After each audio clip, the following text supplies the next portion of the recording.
Chapter 19. Noah. Astrid! I cry, racing toward her as the rumble of the engine fades in the distance. She does not answer, but lies motionless on the ground, one arm outstretched in the direction the truck has gone. As I near, she curls into a ball. No, no! Astrid calls out beside me, over and over, clutching her belly and weeping. I sit down beside her and half lift her onto my lap, cradling her like a child. Then I turn back toward Herr Neuhoff. There is no sign of a blow. His skin is a deathly shade like ash, though, eyes cast toward the sky. I remember then his cough, his heart condition. Astrid lifts her head, her eyes widening in horror as she takes in Herr Neuhoff's still body. "We need a doctor," she says frantically, trying to sit. Then, with a moan, she doubles over once more. I put my arm around her, unsure whether she really believes we can still help him, or just in denial. "He's gone, Astrid." I hold her tighter as she sobs. Then, with my free hand, I close Herr Neuhoff's eyes and wipe a bit of mud from his cheek. His face is peaceful, as if he is sleeping soundly. Astrid lies pale and weak in my arms. Her hands are clutched tightly against her stomach. The baby, I think, with panic, but I do not dare say that aloud. A crowd of performers and workers linger a good distance away, watching us. I gesture to one of the men, waving him over. "We need to return Herr Neuhoff to his carriage," I instruct, forcing some authority into my voice in hopes that he will listen. "Then contact the undertaker." Astrid turns away, not wanting to hear the details. "Astrid, come, let us help you." I stand and try to raise her up, but she lies on the ground beside Herr Neuhoff, refusing to move, like a dog that has lost its master. "You aren't doing Peter any good," I add. "Peter is gone," she says, each word heavy with grief. A hand touches my shoulder. I look up to see Luke, holding Theo. When we had reached the fairgrounds and seen the police, I had thrust Theo at Luke and raced to help Astrid. Thankfully, he had the good sense to keep Theo out of sight. Luke starts to kneel behind Astrid, as if to help me lift her. But I wave him off. Astrid seeing him will only make things worse. "Come, Astrid," I plead, straining again to help her to her feet. I start forward with effort, nearly buckling under her weight. Luke follows at a distance, carrying Theo. "Why?" I cannot help but ask as we limp toward the train. "Why would they arrest Peter?" When I had first seen the police, I wondered if they had learned of the wedding, which violated the laws of Vichy and the Reich. But if that had been the case, they would have taken Astrid as well. "The act," she replies flatly. Part of me had already known the answer. They wanted Peter because of the way in which he mocked the Germans in the show. We reach the train, and I help Astrid into the sleeper car. Though it is late, the carriage is empty, the others still clustered outside talking about everything that had happened. I help Astrid to her berth. "You should rest," I say, as I take off her shoes. She does not reply, but sits stiffly, staring straight ahead. Though I have seen her here dozens of times, she looks strangely out of place. She should be with Peter, celebrating their wedding night. Now that dream is gone. It hardly seems possible. I reach back through the door of the train to take Theo from Luke. Then I try to hand Theo to Astrid. Usually he is such a comfort to her, but now she waves him away. Astrid, we'll have to make arrangements for Herr Neuhoff, I begin. We'll have to cancel tonight's show, of course, but by tomorrow we should perform again. Don't you agree? I hear a note of pleading in my voice, wanting her to take charge as she always has. She sits motionless, though, her will gone. Tears well up in my eyes and spill over. I want so much to be strong for her, but I cannot help it. Oh, Astrid, I just can't believe that Herr Neuhoff is gone. Even though I had known him for only a few months, he was in so many ways more a father than my own had been. He isn't the only one, she replies sharply. Yes, of course, I reply hastily, wiping my eyes. I have no right to cry in front of her, when she has lost so much more. We mustn't give up on Peter, though. He'll be back. She does not reply. Suddenly her face blanches. She lies down, clutching her stomach. Then she turns away to face the wall and lets out a moan. This is not just grief, I realize, but pain. I see it then. A small pool of blood under her, seeping through her skirt onto the sheet. Oh, Astrid, your baby, I cry, blurting out her secret in my panic. The stain grows larger even as I watch. I'll go into town and find a doctor. She shakes her head with resignation. There's nothing to be done, she replies. It's too late. Someone should check you, I protest. Let me fetch Berta at least. I just want to rest. How long has she known this was happening? I'm so sorry. I search for the right words. I know what it feels like to lose a child. But my child survived to be born. Whether this makes it better or worse, I do not know. It's for the best, really, she says darkly. I never would have been any good at being a mother. That isn't true, I protest. I've seen you with Theo, and I know that isn't true. You must admit, I'm hardly the mothering type. Her eyes do not meet mine. There are all different kinds of mothers, I say, trying to help, but feeling at the same time as though I am just making things worse.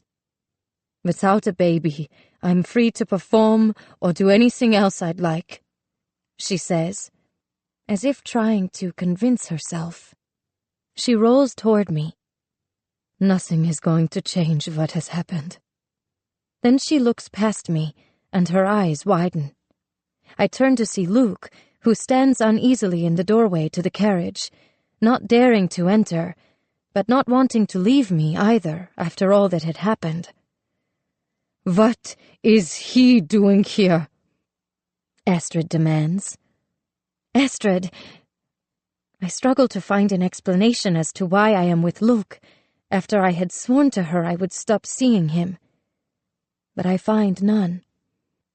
Convenient how he took you away from here just before the arrest, she spits in French, wanting Luke to hear. He must have known. No, I cry. Luke would never betray us. I wait for Luke to say something to deny Astrid's accusation and defend himself, but he does not. Astrid's distrust seeps through me. Luke had seen Peter's act, and even warned Peter it would lead to trouble. I recall Luke's words to Peter the night he had come to the circus. They'll arrest you. Was that a prediction, or had he known what was to come? This is all his fault! Astrid flares, hurling all of her anger and sorrow at Luke. I want to tell her that Peter, not Luke, is to blame for doing the routine after Herr Neuhoff had forbidden it. But now is not the time. It would only make things worse. Luke raises his hands in surrender, unwilling to quarrel. He steps off the train and into the shadows. I sit down beside Estrid and wrap my arms around her. Even if Luke is innocent, it is because I was off with him that I had not been here when Estrid needed me. She shudders violently. Then she closes her eyes. So still, I check to make sure she is still breathing. Her losses slam down upon me then. Herr Neuhoff, her child and Peter, all taken from her in a single night. Or perhaps not. I look toward the door of the railcar. "Hold him," I tell Estrid, pressing Theo firmly into her arms. I walk to the door of the railcar and step down, but don't see Luke. Maybe he has gone. A moment later, he steps from the shadows. "Is she all right?" he asks. "I don't know," I say, fighting back tears. "She's lost everything." "I'm so sorry," Luke says. "I feel as if this is all my fault." "What do you mean?" A rock of dread forms in the pit of my stomach. Had Estrid been right about him after all? "My father was complaining about the circus a week or so ago," Luke begins slowly. "He said the show coming here would only cause trouble. I told him how I had warned Peter about the routine, told him not to do it again. I thought it would help. But that only seemed to make him angrier." "Peter chose to do the act," I reply. "That wasn't your fault." Luke shakes his head. "There's more. Papa warned me to stay away from you, or there would be consequences. I thought I'd been careful going back and forth, but if he had one of his men watching me, and he followed me here tonight and saw the wedding... I'm so sorry," he says again, grabbing my hand. His face watches mine, eyes pleading. "You didn't mean to do anything," I say, but I pull away. Even though he hadn't meant to, Luke had brought ruin to the circus, just as Estrid had warned. I am suddenly angry, not just at Luke, but at myself. "If you want me to go now, I understand," Luke says. "You must hate me for what I've done." "No," I reply firmly. "I know it wasn't your fault. But we need to fix this." "How?" he asks. "We must do something to find Peter." Doubt clouds Luke's eyes. He has seen people taken by the police too many times and knows how impossible this is. I square my shoulders. I had failed Estrid once before. I cannot let that happen again. "Your father," I say. "This was a police action. Surely he knows something about it." Pain crosses Luke's face at the notion that his father was somehow involved. "I will talk to him first thing in the morning and see if he knows anything." "Morning could be too late," I reply. "We have to go see him now." "We?" Luke repeats with disbelief. "I'm coming with you," I say firmly. He puts a hand on my shoulder. "Noah, you can't." "You don't want your father to see you with me," I say, stung. "It's not that. But everything is so dangerous right now. Why can't you just wait here?" "Because I have to do this for Estrid. I'm going to see your father now, with or without you." I look him squarely in the eyes. "With would be better." He opens his mouth to argue further. "Fine," he says, seeming to think better of it. "Just give me a minute." I look down the outside of the train, where a few of the circus women stand huddled, talking. "Elsie!" I call, gesturing her over. The girl breaks free from the group and comes to me. I need you to watch Theo for a bit. Though I still don't like or trust her after what she had done with Theo, I have no choice. Astrid is in no shape to watch him alone. Astrid. I look back through the doorway of the carriage at Astrid, who lies doubled over on the berth, clutching Theo. I should stay and comfort her, but I need to know what Luke learns from his father. Watch Astrid, too, I instruct Elsie. Both of them. I'll be back as soon as I can. I should tell Astrid myself that I am going, but I don't want her to ask questions. I'm ready now, I tell Luke, putting my hand in his as he starts in the direction of the trees. Luke leads me through the forest down a path where I have not been before. A chilling breeze, colder than I have felt in weeks, causes the trees to dance wildly above us, casting ghostly shadows on the moonlit ground. Several minutes later, the woods break to a sloping pasture that ends at a villa. I am not sure what I expected the mayor's residence to look like. Something more grand, or ominous, or at least a bit larger. But it is a traditional French country house, a long sloping gray slate roof broken by 3 windows. There is a flagstone path ending at a rounded door, ivy climbing the wall on each side. A bicycle leans against the adjacent fence. It is the middle of the night, and I'd expected the house to be quiet. But behind the curtain, the lights are still on. I stop in my tracks, suddenly losing my nerve. Maybe this was a mistake. That's what I was trying to tell you before. If Papa sees you... Luke starts to push me into the low shrubs beside the fence. The bicycle that is leaning there tumbles to the hard ground with a clatter. Before I can hide, the front door opens, and a man appears in a smoking jacket. "Luke?" he calls, peering into the darkness.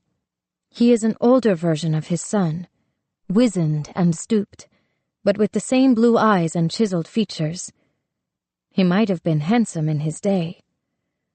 "Is that you?" In his voice I hear concern. A father, for all his faults, still worried about his son. Hardly the villain I had imagined. A rich, garlicky smell comes from inside the house. Coq au vin for dinner early, perhaps, mixed with cigar smoke. The mayor steps outside, squinting in the darkness. As his eyes adjust, they lock on me. I stiffen. "You're the circus girl," the mayor says, a note of disdain in his voice. "What do you want?" Luke clears his throat. "One of their performers has been arrested," he says. The mayor stiffens, and for a moment I think he will deny it. But then he nods. "The Russian clown." Peter is so much more than that, I want to protest. Astrid's husband, the heart of the circus. "Surely you can do something." Luke's voice is pleading, fighting for us. "He was performing acts mocking the Reich," the mayor states flatly. His voice is cold. "The Germans want to try him for treason."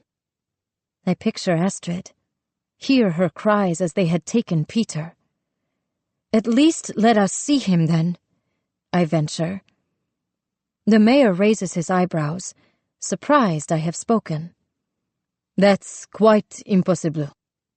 He's going to be a father, I want to say, appealing to the mayor as one who has a son.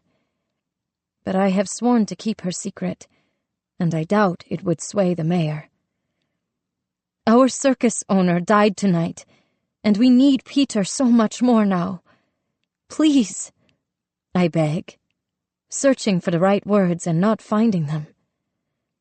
"It's out of my hands," the mayor replies.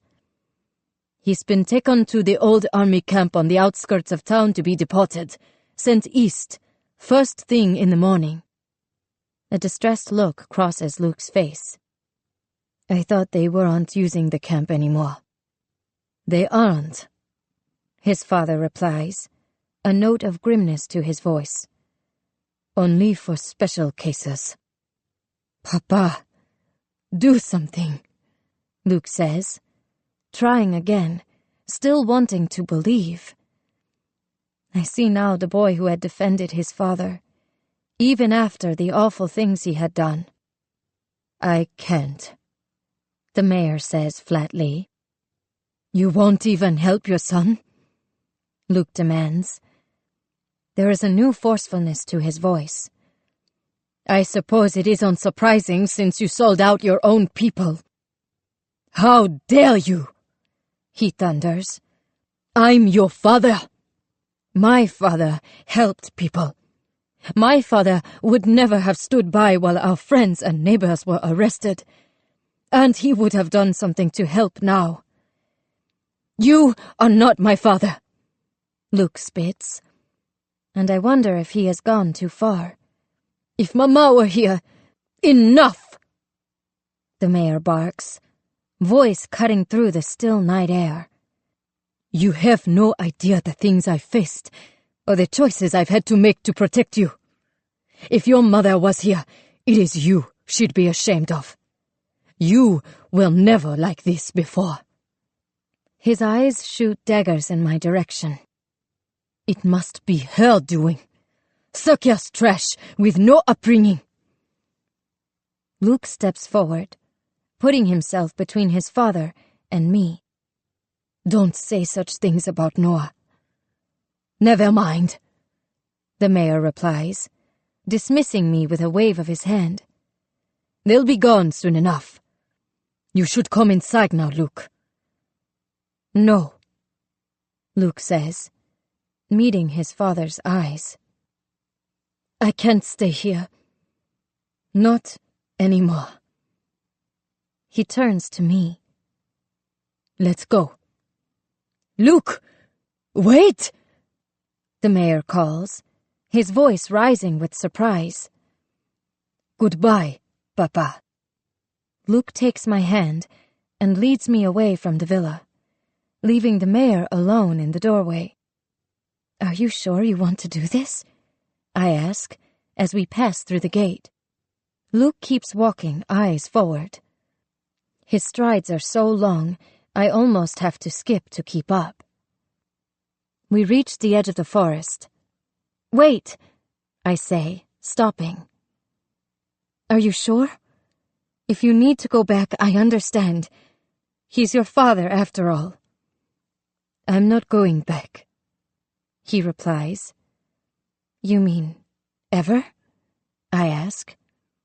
He nods. "But where will you go?" I ask, my concern for him rising.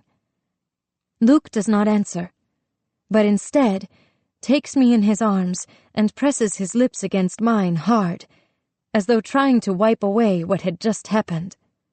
I return his kisses, willing us back to earlier that night before everything had changed. Then he breaks away. "I'm sorry, Noah," he says. For a moment, I think he is talking about the kiss. "About Peter?" I ask. "Don't be. You tried. Not just for that. For all of it." He kisses me once more. "Goodbye, Noah." Then he starts away in the other direction through the trees, leaving me behind. Chapter 20. Noah. The funeral takes place the next day on a too-sunny morning in the local cemetery, a nest of leaning headstones along the same hilly road on the far side of Tiers we'd climbed the day of the arrival parade. Herr Neuhoff's is a lone grave behind the rest, overhung by a willow tree. Looking down at the closed oak casket, I imagine how he must look inside, lifeless body gray and waxy, in his magnificent ringmaster's suit. He does not belong here. He should be back in Germany, resting beside his wife. Instead, he will lie here forever. Sadness engulfs me. He had been everything to us, protected us, and now he is gone. In the end, it was Herr Neuhoff's health that had killed him. His heart condition had been worsening right before us, although he'd done his best to hide it so we would not worry. The stress of keeping the circus going could not have helped. We had all been too caught up in our own concerns to notice. Then the struggle with the police had simply been the final straw. Or so we thought. We would never really know. We stand uncertainly around the coffin. Someone should say something about the benefactor who meant so much to us. But we have no minister. Peter is gone, and Astrid is in no shape. At the front, close to the gravesite, Emmett stands alone, tears streaming down his fat cheeks. The rest of the circus folk keep their distance, and I cannot help but feel sorry for him. As the gravediggers lower the coffin, I stifle a cry. I want to reach out and touch it one more time, as if doing so could turn back time to just a few days earlier, when everything was all right. Astrid steps forward and throws a handful of dirt into the hole in the ground. I follow her example, breathing in the deep, earthy smell, feeling the darkness below. Though I have never been to a funeral before, the ritual feels somehow familiar. I stare down into the dark hole. Thank you, I say silently to Herr Neuhoff, for saving Theo and me, for all of it. In my whole life, there has never been anyone who has done more. I step back and brush the dirt off my hands, then lace my fingers with Astrid's. Swallowing back the lump that has formed in my throat, I study Astrid's face out of the corner of my eye. Her skin is pale, and her eyes hollow. But she has not cried. How is that possible? A few days ago, she was beginning her life with Peter. Now all of it is gone. She shudders, and I put my arm around her, our grief pressing silently together. My eyes burn, and I blink back the tears. Astrid has done so much to care for and protect me. It is my turn to be strong for her now. I wrap my arm more tightly around her shoulders. Then the funeral is over, and we start the long, slow walk back to the fairgrounds. In the distance, bells peal 11. I take a last look over my shoulder at the gravesite. As we skirt the edge of town, I can see wagons and lorries climbing the steep road to the market square. Children walking to school more quietly than they once had. Where is Luke, I wonder? Even now I can't help but think of him and his proposal that we run away together. For a minute, even as I said no, I could see a glimmer of hope. A life that we might have had together. Now that, like everything else, seems gone. I have not seen him since the night of Peter's arrest, and there was no note in the belly box when I checked the past 2 mornings.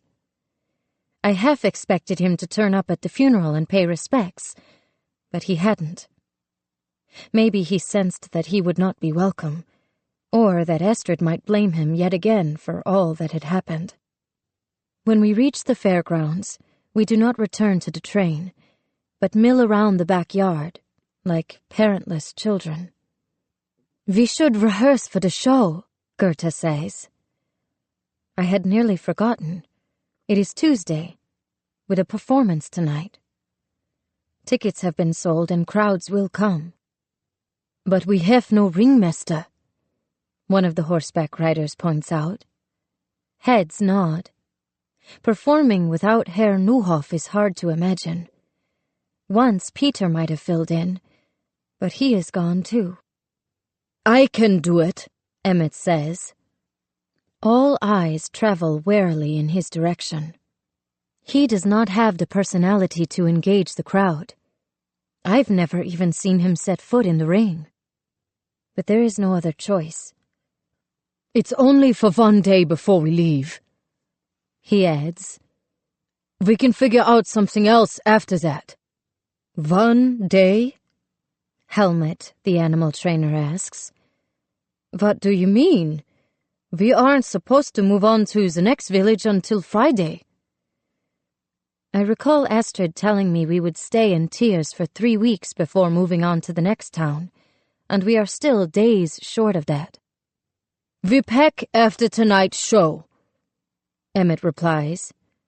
Tear everything down. And we aren't going to the next town. My skin prickles. We're turning back to a site near Strasbourg, in Alsace-Lorraine. He delivers the bad news like it is some sort of trump card. There is a collective gasp.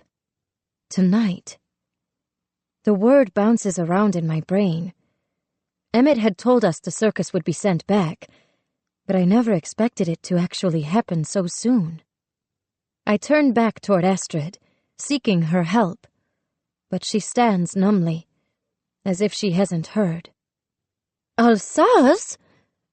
One of the acrobats murmurs. That might as well be Germany. I remember what Astrid had told me about Herr Neuhoff fighting to find us a way to stay in France. Can we appeal? I dare to ask. Emmett shakes his head. My father tried to get the order changed before all of this happened. Our request was rejected. With Peter's arrest and everything that happened, there would be no reprieve. And Emmett is not a fighter. He would always choose the course of least resistance. We can't count on him to ask again. So we will perform in Alsace. I tense, flooded with fear. I can't go back so close to Germany with Theo. It would be far too dangerous. I look southeast toward the hills and imagine what it would be like to take Theo and run. But I couldn't possibly abandon Astrid, especially now. What about the cities in France we've booked? I ask. Heads turn in my direction. If we start canceling, we won't be invited back next year. Think of the money we will lose. Next year? Emmett sneers, gesturing behind him. The circus is dying, Noah. There is no money. We've lost our ringmaster, and the Germans have just taken one of our star performers. A choking noise, not quite a sob, catches in Astrid's throat. Emmett continues.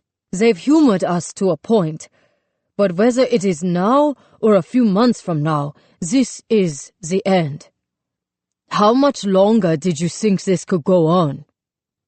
We have to keep going, Astrid says. It is the first time she has spoken since before the funeral, and her voice has none of its usual strength. To save you? Emmett retorts. To save all of us, I interject, including you. Do you know what the Germans do to those who hide people? I step back, fearful I've said more than I should. Emmett's eyes widen. We will keep going where we've been ordered for the rest of the season. He relents. At least as long as we can manage financially. Papa did not leave much. A murmur travels among the performers. We grieve Herr Neuhoff, of course, and we will do so for a long time. The hole created by his loss is vast. But there is a practical side of things, too. How would the circus go on without him? Could it? Surely your father had an insurance policy? Helmet asks. All eyes look expectantly at Emmett, who shifts uneasily. I believe my father had to cash it out last winter. We needed the money for expenses. He's telling the truth, Astrid says quietly. It is just as well, I think. The money would have gone to Emmett as his heir, and he would not have used it for the greater good of the circus. There was a will, though, Astrid continues. Jealousy registers in Emmett's eyes. He had not known his father or his affairs as well as Astrid. It had a provision that the circus is not to be sold. Behind me, someone exhales. No one would buy the circus in these times, but if possible, Emmett would have sold it for the profits and run. That's ridiculous, Emmett flares. He had assumed that whatever was left would be his, that he would have free rein to do what he wanted. He had not expected this. And it stipulates that all of the performers are to be kept on, unless there is misconduct. Astrid adds. At least I have one less performer to pay, Emmett says coldly, crossing his arms as he delivers this final blow. Astrid, seemingly defeated, does not reply. I motion to put my arm around her, but she shrugs me off and begins to walk away. Don't, she says as I start to follow. She raises an arm to ward me off. I've arranged a late breakfast for everyone, Emmett says, sounding eager to end the discussion. We make our way wordlessly toward the cook tent. Fresh smells of sausage and rich brewing coffee tickle my nose.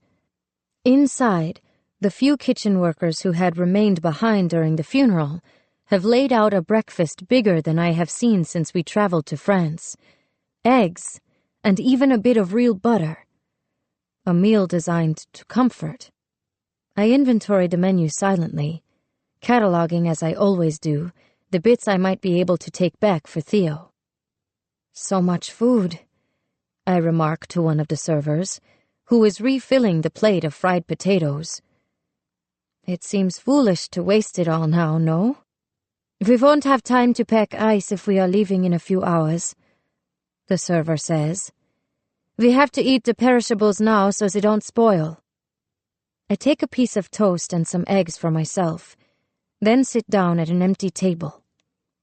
Emmett comes over carrying a heaping plate of food, his appetite seemingly unaffected by grief. He sits down without asking. I have not been alone with him since he confronted me at the wedding, and I fight the urge to stand up and leave. Then I remember his sadness at the funeral. Such a hard day, I remark, trying to be kind. Things are going to get even harder, he replies tersely. There will be changes when we reach Alsace. We'll have to let most of the workers go. The laborers are part of the circus, and they come faithfully each year in exchange for steady work, a promise kept on both sides. How can he do this? I thought your father's will said everyone was to stay on, I offer. His will only spoke of the performers, he snaps. Surely your father intended— My father isn't here anymore, he says, cutting me off. We can't afford to keep everyone on. We will find help locally as we go. Just a minute earlier, I'd felt sorry for Emmett. Now my goodwill hardens. The wheels in his mind are turning, ready to bleed the circus of its talent, penny by penny, in order to draw the most benefit for the least possible work. His father's body is not even cold, and already Emmett is destroying things. He may be genuinely grieving his father, but he is also using it as an excuse for being as awful as he really wants. We can make do with half as many if everyone pitches in, he adds. The suggestion belies how little he knows about what we do. Even I understand the manpower and expertise that are needed. I look over my shoulder in the direction of the train. If only Astrid was here to reason with Emmett. Then I remember her worn face and weak voice. In her present condition, she would be in no shape to manage it. When will you tell them? I ask. Not until we reach Alsace. The workers can stay with us until then. Emmett says this benevolently, as if bestowing a great gift. But it is not for the laborers' benefit. He wants them to tear everything down, and to go back accounted for. What about their contracts? I ask. Contracts? Emmett repeats mockingly. Only the performers have those. I do not argue further. My eyes travel across the dining room toward the laborers' tables, where a thin, graying handyman is clearing his plate, shoulders hunched. I recalled a story about the Jewish handyman that Astrid had told me, the man Herr Neuhoff had given refuge. With Herr Neuhoff dead, and Emmett dismissing the workers, the man would have no sanctuary.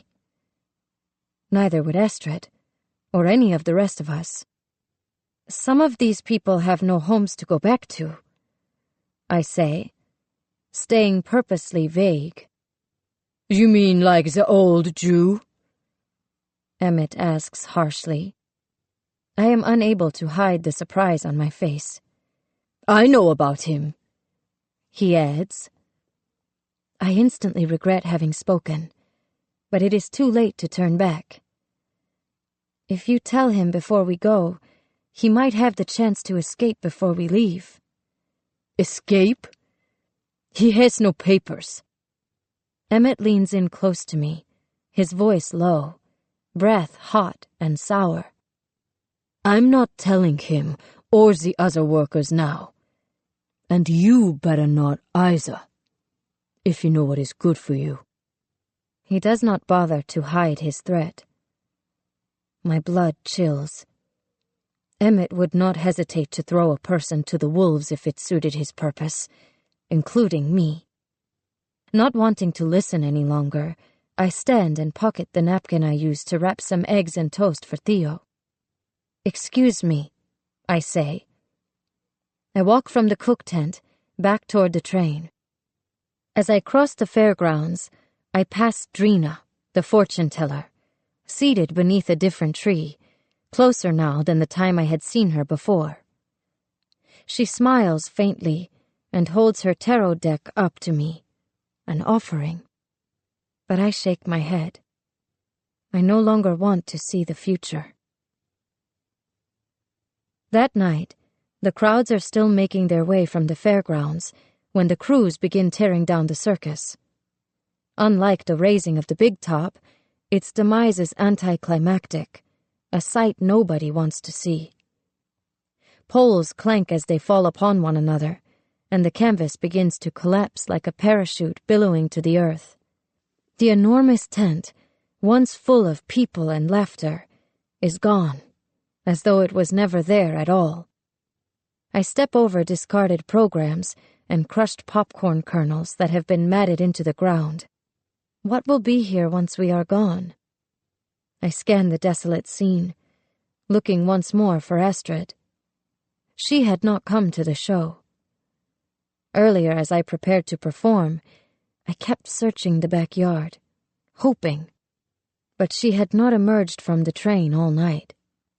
It was the first time I had performed without her nearby, and I felt helpless, as though the safety net had somehow been removed.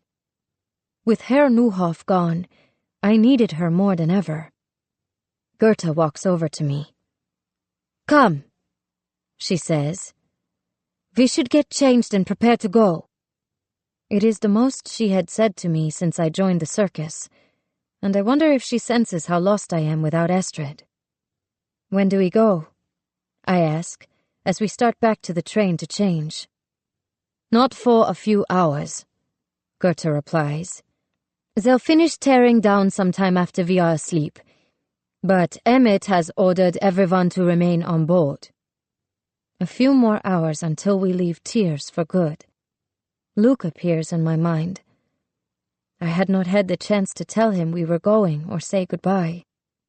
I gaze longingly over my shoulder in the direction of town, wondering if there is time to find Luke. I think about how I might sneak out unnoticed, But I wouldn't dare go to Luke's father's house after all that had happened, and I do not know where else I might find him. In the dressing car, the girls are quiet as they remove their costumes and makeup, and there is none of the excitement of when we'd left Darmstadt. When I have finished changing, I start back to the sleeper. I expect to find Astrid, as I so often do, holding Theo, but he is with Elsie. I take Theo from her. "Where's Astrid?" "She hasn't come back," Elsie replies. "Back?" I repeat. I had assumed that since she had not been at the show, she had stayed here in bed, as she had much of the time since Peter was arrested. "She hasn't been here since before the show," Elsie says. "I thought she was with you." I peer out the window of the sleeper.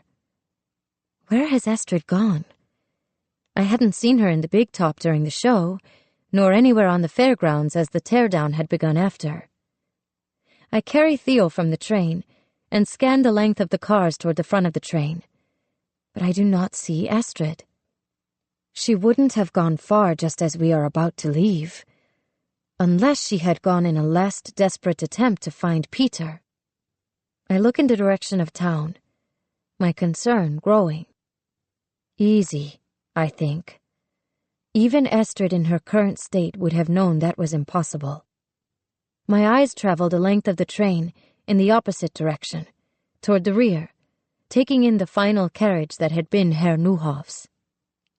Then, taking in the one in front of it, I understand. Astrid did not leave. Instead, she has gone to the place where she felt closest to Peter. I start in the direction of his railcar. I find her lying in Peter's unmade bed, curled into a ball, facing away from me. She clutches the sheet in both hands. "Astrid?" I sit down beside her, relieved. "When I couldn't find you, I thought—" I do not finish the thought. Instead, I put my hand on her shoulder and gently roll her over, expecting to see tears at last. But her face is stony, eyes blank. Though the railcar is chilly, faint perspiration coats her upper lip. My concern rises again. "Astrid, are you feeling worse? Has your bleeding started again?" "No, of course not." I reach out and touch her head. "You still feel warm." I should have fought her harder when she refused to see a doctor, but now there is no time. I hand Theo to Astrid, then lie down beside them, smelling Peter in the soiled sheets, and trying not to think of the nights he and Astrid have spent here while on the road. I want to tell her what Emmett said about the workers, but I cannot burden her now. A moment later, her breathing evens, and when I look over, she is asleep. Theo squirms restlessly beside her, not ready to settle down in the unfamiliar space. There is a loud bang, and the whole carriage rocks with the force of something heavy being loaded into an adjacent railcar. "It will be all right," I say, more for myself than him. I press my palm gently against his back, moving it in small, soothing circles. His eyelids begin to flutter, staying closed longer for a second each time as they do when he is falling asleep. When Theo has quieted, I roll over, thinking of Luke. He would find out I had left, of course, but not until it was too late. Would he learn, too, where I had gone? Once he had promised to find me, but I can't see how that's possible. We will be hundreds of miles away.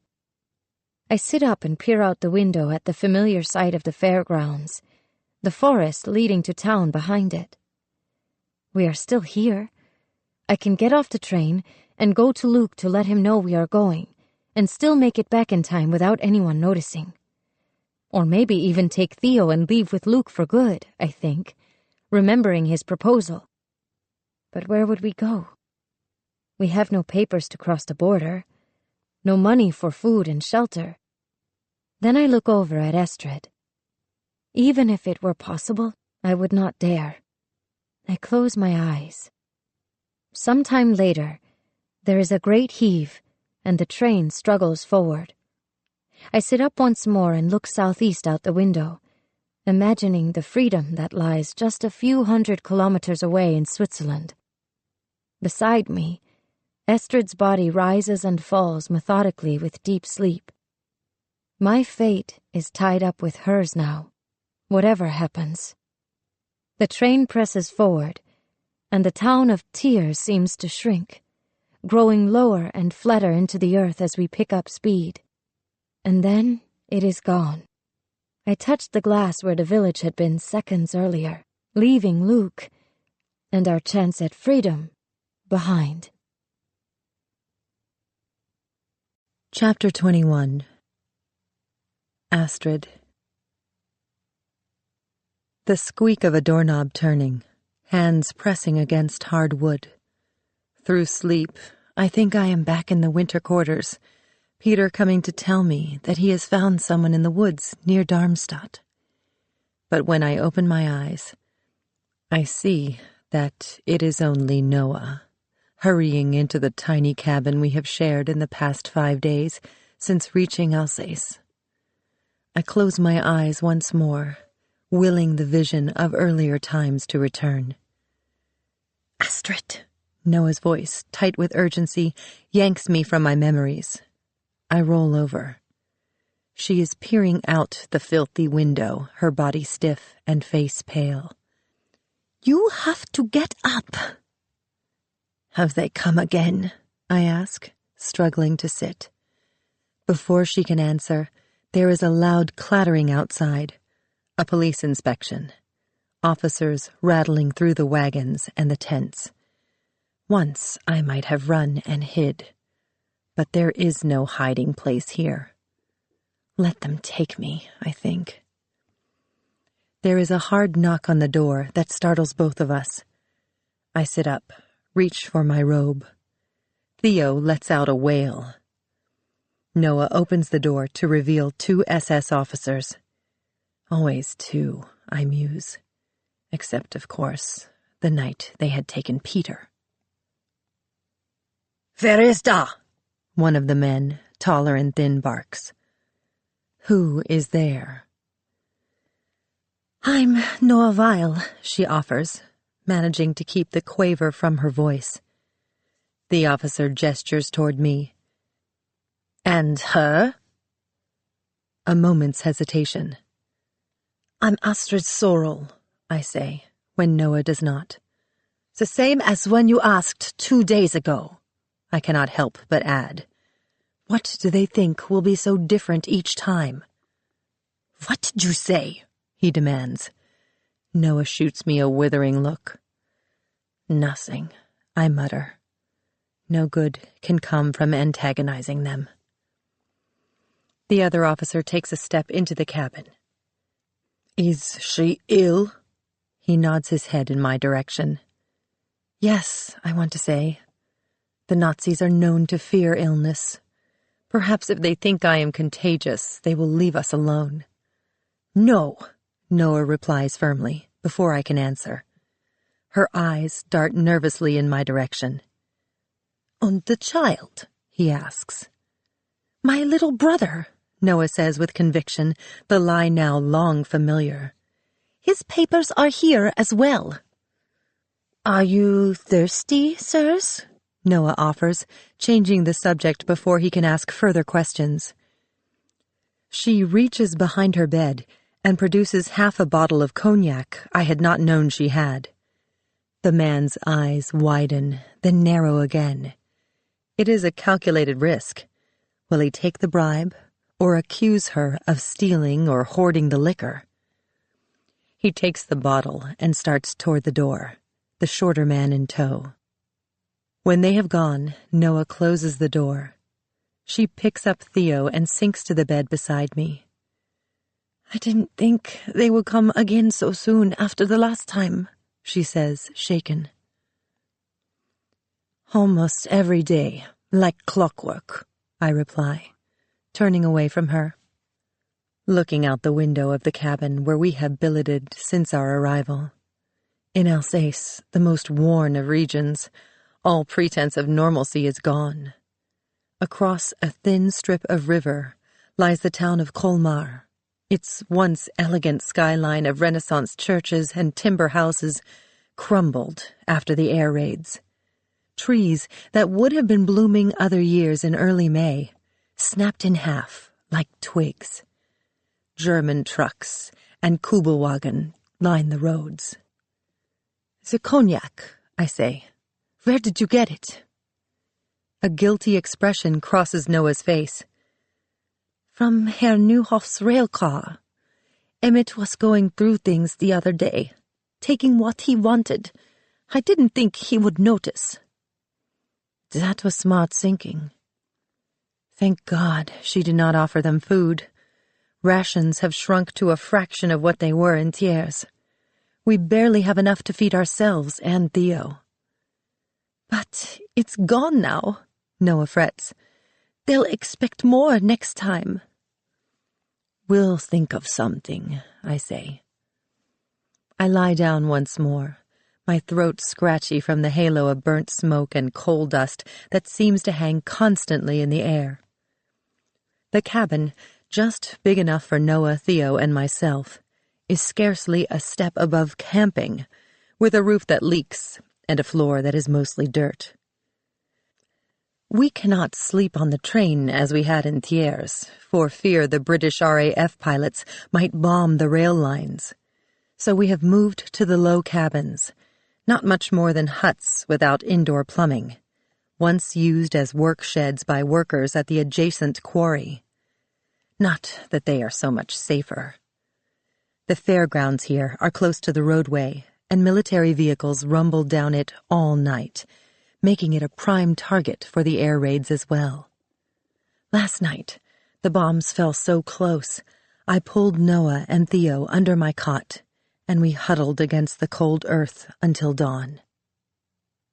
It has been nearly a week since Peter was arrested, taken God only knows where. I see it now in my waking thoughts, like a bad dream I cannot erase. Herr Neuhoff is gone too, left behind in a hillside grave in Auvergne. I wrap my arms around my stomach, feeling the hollowness and mourning all that will never be. After Eric and my family, I thought I had already lost everything, that nothing more could be taken from me. But this, the final blow, is too much. I had let myself hope again, against every promise I had made myself when I left Berlin. I let myself get close, and now I am paying the price. Noah presses her hand to my forehead. "No fever," she says, the relief evident in her voice. Bless her. She tries so very hard to care for me. Her concern is a drop of water, though, unable to fill the ocean of void in my heart. Noah reaches down and takes both of my hands in hers. "Astrid, I have good news." For a second, my heart lifts. Perhaps she has word of Peter. Then I catch myself. Can she bring back the dead? Turn back time? I pull away. There is no good news anymore. "Emmett said you can perform again," she says, then pauses, watching my face for a reaction. Does she expect me to leap up with joy and change into my practice leotard? Once, returning to the trapeze was all I wanted, but it does not matter anymore. "Let's go practice," Noah urges, still trying for all her best to make things better. It doesn't help at all, but I love her for caring. "Astrid, I know how hard this is, but lying here isn't going to change things. Why not fly again?" Because doing the normal things feels like accepting that Peter is gone, I think. A betrayal. "What's the point?" I ask finally. Noah hesitates. "Astrid, you must get up again." Why? She looks away, as if not wanting to tell me. Remember Yetta? Of course. Yetta had survived her fall and been sent to a hospital near Vichy to convalesce. I am suddenly uneasy. What about her? I asked Emmett about her before we left Thiers, and he said she was being sent back to Darmstadt to finish healing. But then I heard the workers whispering that she had been taken from the hospital and sent east on one of the trains. Noah's voice drops to a whisper. Arrested? I ask. Like Peter. Noah nods. No one is arrested for a broken leg, Noah. That's ridiculous. She didn't do anything wrong. But even as I say this, I doubt my own words. These days, a person could be arrested for just about anything, or nothing at all. They said if she couldn't perform, then her working papers were no longer valid, Noah continues. You have to get better, Astrid, for all of our sakes. I realized that this was why Noah was so quick to tell the Germans I was not sick. They can smell weakness and want nothing more than to exploit it. Please, come with me to the ring. If you don't feel well enough to practice, at least watch and tell me what to fix. Noah's voice is pleading. Performing with a gun to the head, I say. Where is the joy in that? It is not about joy now, though, but survival. And Noah is right. Lying here will not change things or bring Peter back. The circus, my act, they are the only things I have. Fine, I say, standing up. She takes Theo to the cabin where Elsie is staying as I find my practice leotard and hold it up to the light, remembering the last time I had worn it, feeling Peter's touch against the fabric. My throat grows scratchy. Perhaps I cannot do this after all. But I put on the leotard. When Noah returns, I let her lead me from the cabin. We cross the fairgrounds. The workers have done their best to assemble everything, from the beer tent to the carousel, exactly as they had been in Thiers. But the grounds here are abysmal. A dirt field at the edge of an abandoned stone quarry, uneven and pockmarked from fighting that had passed this way earlier in the war. As we near the big top, I glimpse the trapeze through the open flap. Then I stop. How can I ever fly again, knowing that Peter will not be there to see me? Noah takes my hand. Astrid, please. I can do it, I say, shaking her off. Inside, I can see that nothing is right. The tent has been shoddily erected with the grounds not properly prepared, and with less than half the workers, most local and inexperienced. What would Herr Neuhoff have thought of his grand circus, now in tatters? The will had stipulated that the circus go on, but there are 1,000 little details it could not account for. About wages and living conditions and working hours and such. It would be easy to blame Emmett. The downfall of the circus had not begun with him, though. The cracks had been months or years in coming. Only now, in this godforsaken village with no one to lead us, the weaknesses have been exposed, their full depth revealed. Enough. I steel myself. With the circus in such a state, Noah and the others need me more than ever. I start forward with new determination, pull back the flap of the big top, then lift my head to appraise the state of the trapeze apparatus. Above, a dark, unfamiliar object catches my eye. For a second, I think it is one of the other aerialists rehearsing. I step back, not ready to face anyone else yet. The person in the air does not move with any force, though, but rather hangs limply. What on earth? I move closely for a better look. From the Spanish web, where I had once performed, hangs the lifeless body of Metz, the clockmaker. "Astrid, what is it?" Noah asks as I sink to the ground. It is almost impossible to hear her over the buzzing in my ears growing louder. "Are you feeling okay?" she asks. Her gaze is focused downward on me, not seeing the horror of what I see above. "This was a mistake. Let me help you get back to bed." "Call for the workers," I command. But even as I say this, I know it is too late. "Go now." I want her to leave the tent to spare her from the sight. But her eyes follow my gaze upward, and she lets out a blood-curdling scream. I grab Noah by the shoulders and force her from the big top. "The laborers," I order again, more firmly now. "Go!" Alone now, I stare up at Metz. I had seen Herr Neuhoff die just days earlier, but this is different. Metz died because he was a Jew, and because he thought all hope was gone. That could have been me.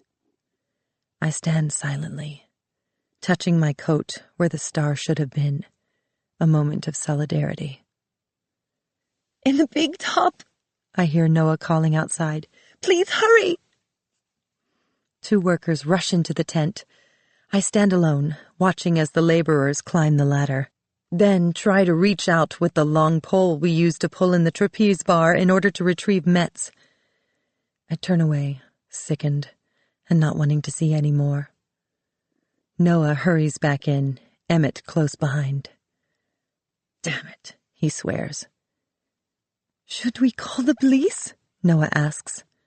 "No, of course not," Emmett snaps. "We can't afford to attract attention from the police." "But if someone killed him, we have to report it," she protests with more force than I imagined she might show against Emmett. He does not answer, but storms from the tent. I put my hand on her shoulder.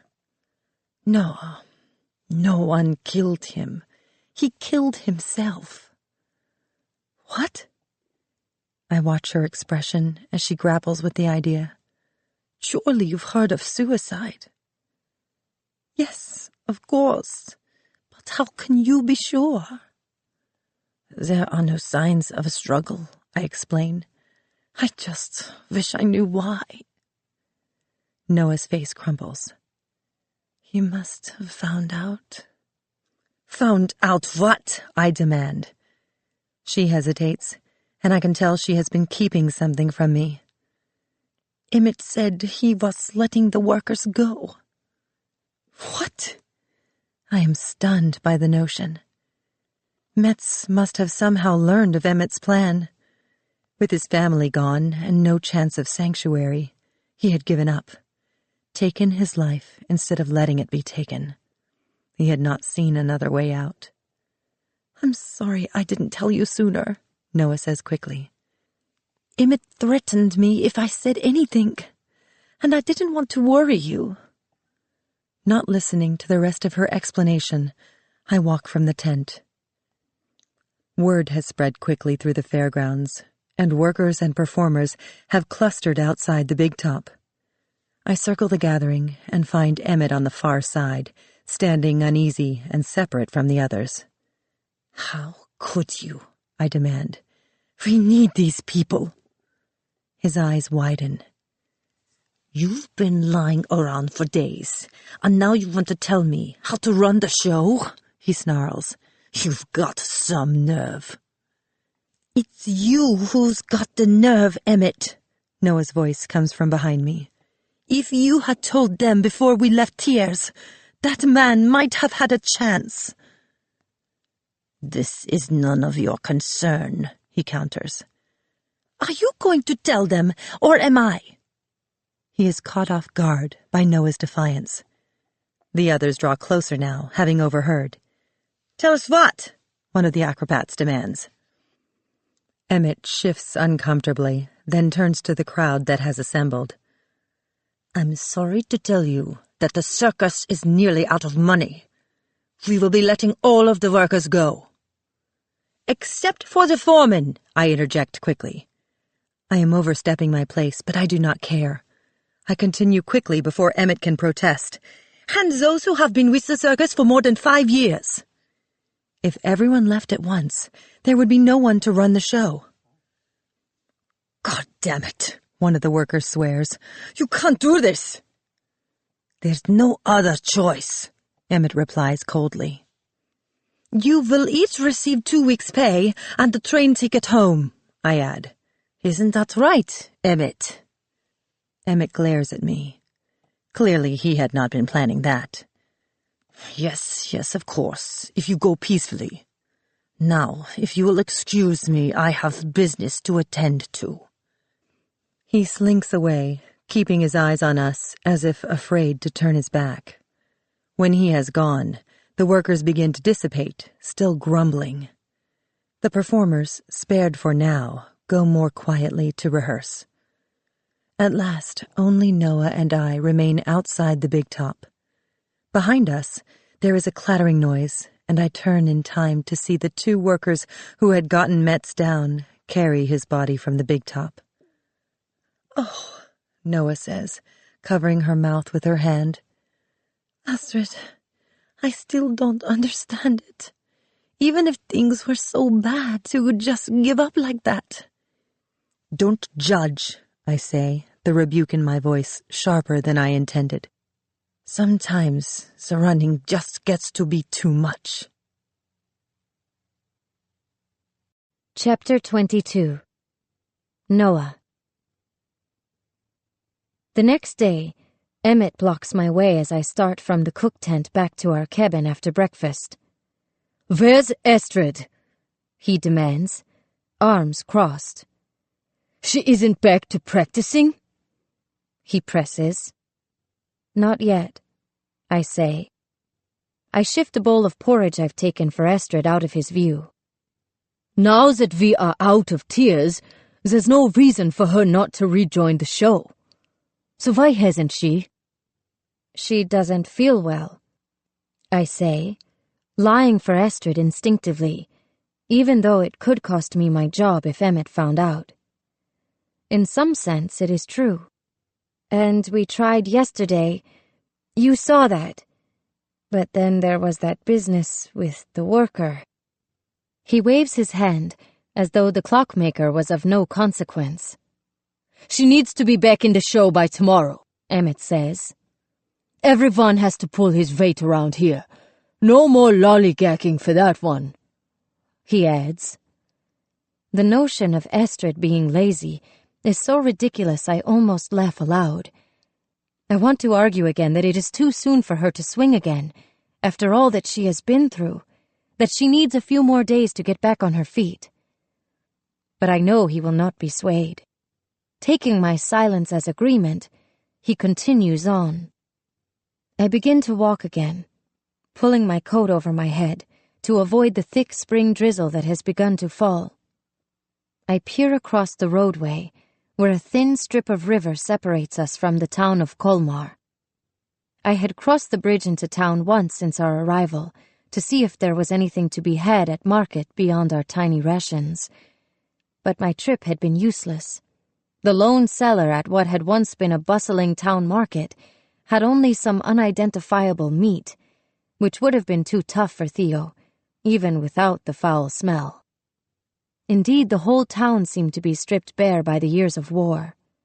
The streets were nearly deserted at midday, except for a stray dog by the gutter, and the SS, who seemed to watch from every corner. The shutters on the houses and shops were drawn. The faces of the few townsfolk I saw, all women, since the local men had been drafted against their will and sent in droves to fight in the east, were pinched by hunger and fear. We might as well have been back in Germany. I hurried from the town center, past the barbed wire and ditches that had been erected as a kind of haphazard fortification around the perimeter, and returned to the fairgrounds. I had not gone into town again since. I head toward the cabin, recalling Emmett's angry red face as he insisted Astrid perform. Since we arrived in Alsace nearly a week ago, She has lain in bed, curled up like a wounded animal. Other than her one attempt to return to the big top, that ended when we found the clockmaker, she hasn't left the cabin. I've stayed close, doing what I can for her. It is not enough, though. Every last bit of her will seems gone. Save her, Peter's eyes had seemed to say in those final minutes before he was taken. But how? Even if I feed her, make her drink, her spirit is gone. I can barely care for Theo and myself. Under the weight of all three of us, I will break. What will Emmett do if Astrid refuses to return to the show? I shiver at the thought. I need to get her up and moving. As I pass the train parked and empty at the end of the line, my eyes travel wistfully to the underside of our sleeper car and the belly box where Luke and I had once left word for one another. I wonder if Luke might have followed the circus after we had left Tears, but know that it is impossible. I walk to the box and pull it open, almost hoping that something might be there. Of course it is empty. I run my hand over the rough wood, imagining Luke doing the same. Inside the cabin, I am surprised to find Astrid sitting up on the bed in her dressing gown. "Peter," Astrid says as I near. I freeze. Has she gone mad from all of her grief? "No, it's me, Noah," I say, stepping closer.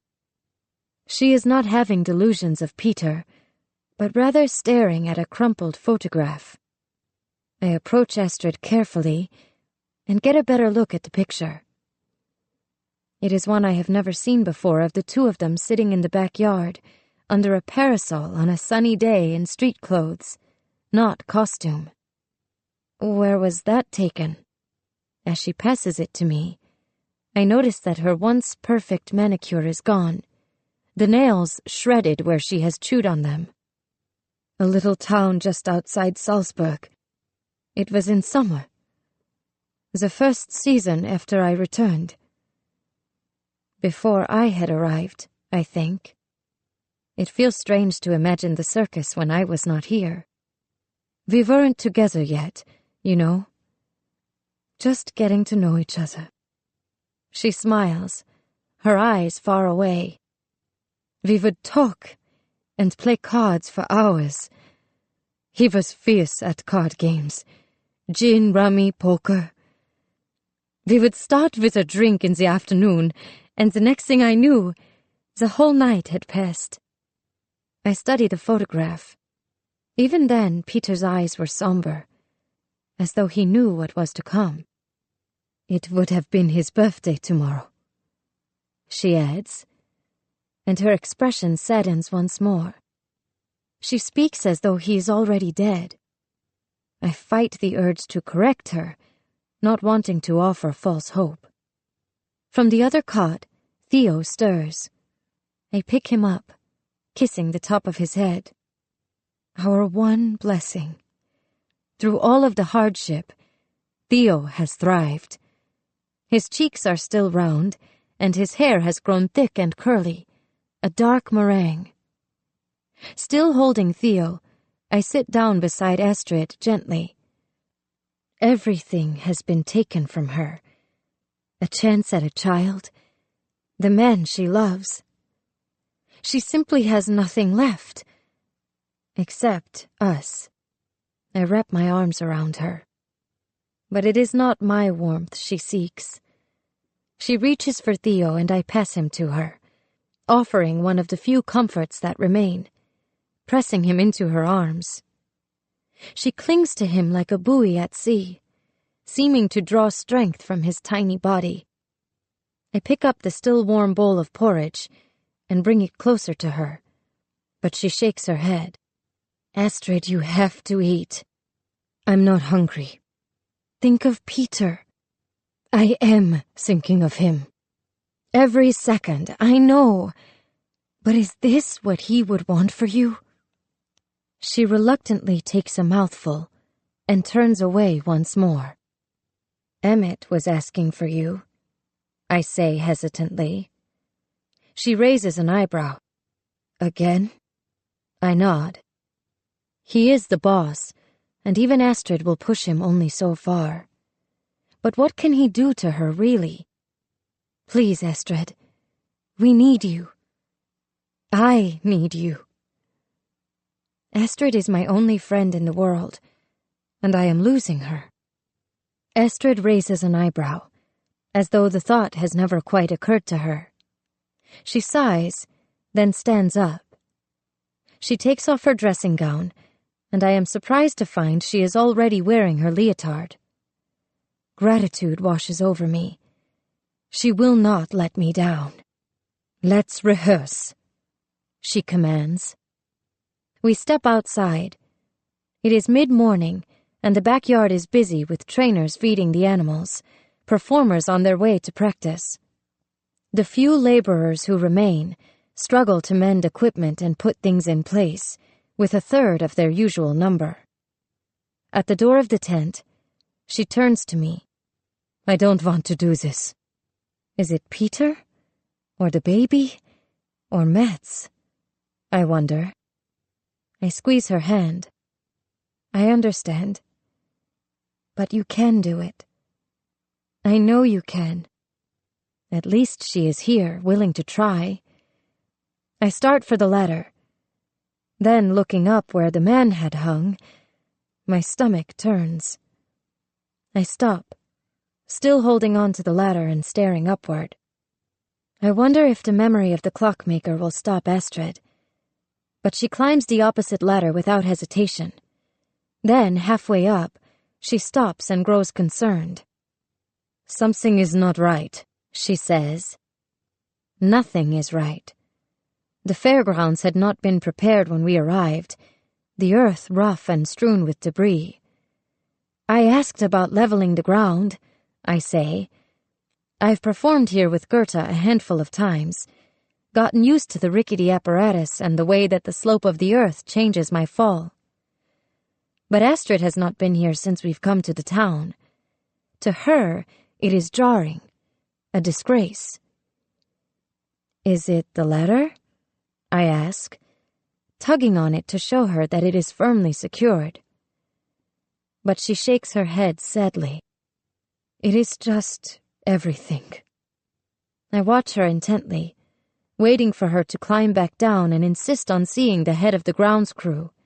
She might refuse to perform. Then she shrugs and keeps climbing. Even this does not matter anymore. She reaches the top and grabs the bar, nearly losing her balance. It is too soon, I fret. Forcing her back to the trapeze so quickly had been a mistake. But she rights herself. I start up the ladder, wondering if she will need my help. But she holds out her hand to ward me off. I need to do this myself. I step away from the ladder and back close to the entrance, standing in the shadow of the tent flap and giving her space to find the trapeze once more on her own. She leaps without hesitation, seeming to grow stronger and more assured as I watch. I had wondered if the days away from the act or all her body had been through would slow Astrid or make her rusty. But it is the opposite. Her moves are more intense, razor sharp. Once she had held the trapeze bar lightly, with an artist's touch, but now she grasps it like a lifeline. Her moves are punishing, as if trying to break a wild mare or great steed, taking out her anger on the trapeze itself. She vaults through a series of dizzying pirouettes and somersaults. I sense a slight movement of air around me, and I can almost feel Peter admiring her performance with me, as he once had. There is a noise behind me. I turn, for a second actually expecting that Peter might be standing there. But of course he is not, and the space behind me is empty. The wind howls through the campground, shaking the tarp and making the sound I had just heard once more. I relax slightly. Then suddenly an arm grabs me from behind without warning. Before I can cry out, someone pulls me from the tent, I jerk away and turn, preparing to fight my attacker. There, in the entrance to the big top, stands Luke. Luke! I blink, wondering if his tall, dark figure before me is some sort of strange dream. But he is here. I stare at him in disbelief. How had he made it all this way to see me? Noah, he says, reaching out and touching my cheek. I throw myself into his arms, and he wraps them tightly around me. I pull him farther away from the big top, behind the shelter of a shed. It is best if no one sees him. How did you find us? I came to the circus looking for you, Luke says. But you left. His face falls. After that, I went back to my father's house. I hadn't planned to, he adds quickly, but I needed to see if he knew where the circus had gone. I didn't want to believe that this might be partly his doing, but I had to know. I can tell from the pain in his eyes that even after everything that has happened, part of him still wanted to believe in his father. He denied it, of course, but I found the order in his desk with his signature on it. Luke's voice is heavy with sadness. I confronted him with it, and he admitted the truth. Then I left to find you. I imagine his journey across the miles to reach me. He kisses me long and full on the lips. His face is rough from not shaving, his lips salty and unwashed. A moment later we break apart. Though it has been only a few days, his face looks thinner, cheekbones chiseled. His eyes are ringed, as though he has not slept for days. Have you eaten? You need rest. I search the fairgrounds for a place where I might hide him. He waves his hand, as though the question is unimportant. I'm fine. I lean against him, and he holds me close. I'm so sorry I had to leave without telling you. I knew you wouldn't have gone like that if you had a choice. That something must have happened. I can see the depth of his concern for me in his eyes. You found me, I say, nestling closer against him. I found you, he repeats. The question is, what now? He pulls away from me, straightening, and I see the conflict in his eyes. He is hundreds of miles from home. Will he simply say goodbye and go back again? I don't want to lose you again, Noah, he says. And I hold my breath, waiting for him to propose a life together once more. But I'm going to join the Maquis. Hearing this, my hope deflates. I have heard of the resistance fighters who operate from the woods, but I have never seen them, and they seem like the stuff of legend compared to the timid villagers.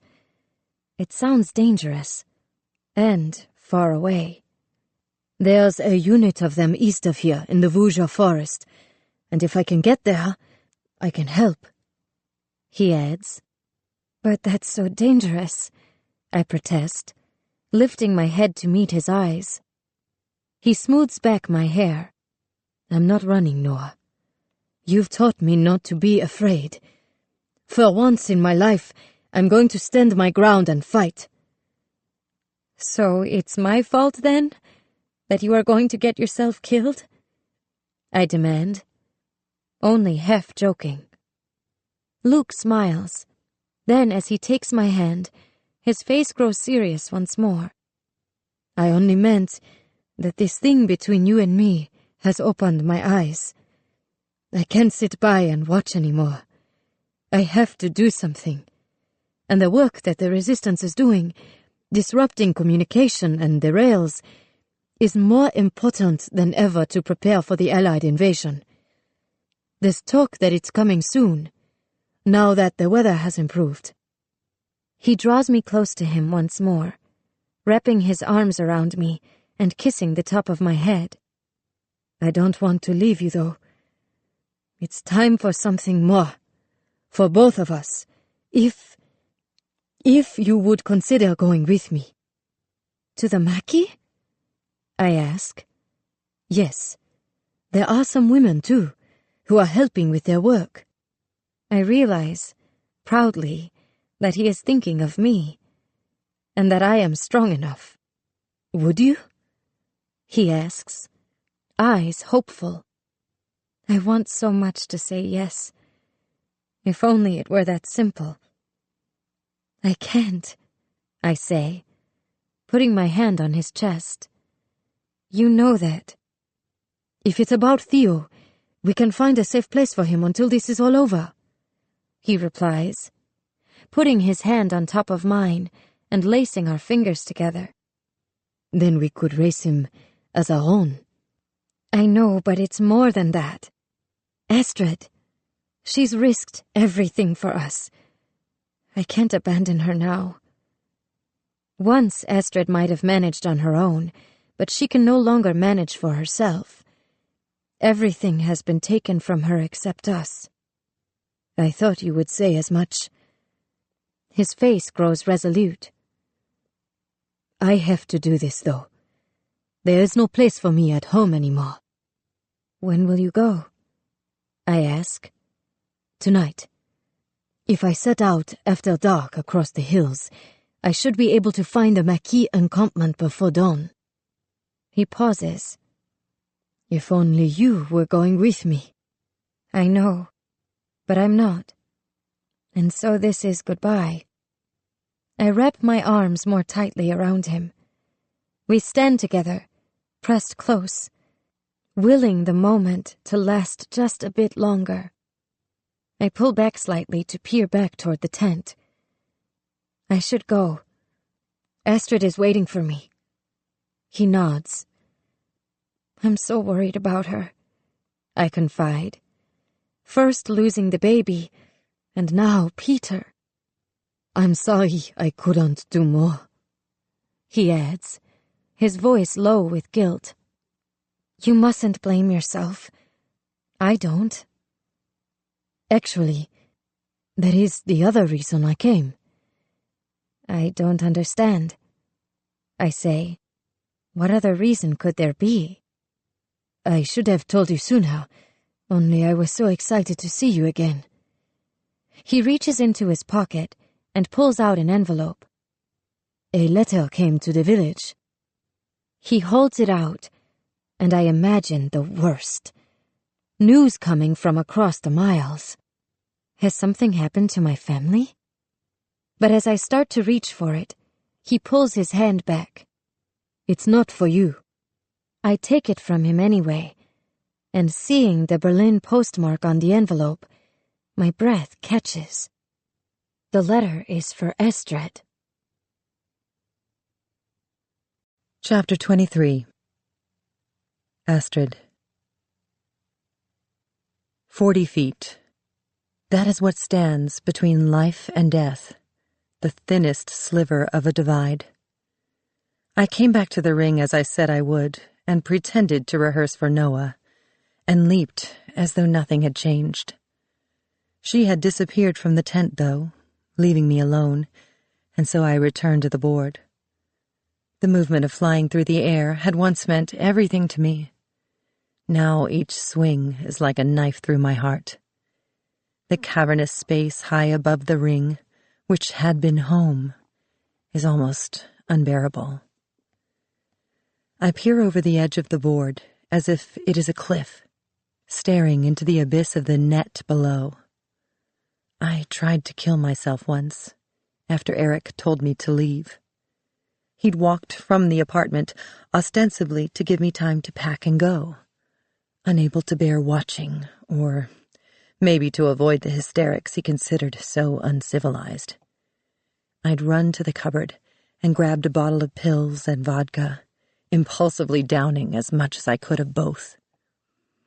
I imagined him finding my body and crying over what he had done. But after a few minutes, I realized he wasn't coming back to check. He had already cut me from his life. Instantly remorseful, I put my hands down my throat and brought up the half-digested mess. I had sworn then never to live for a man again. This loss is more, though. It is everything. Pushing the memory away, I leap and try to fly once more.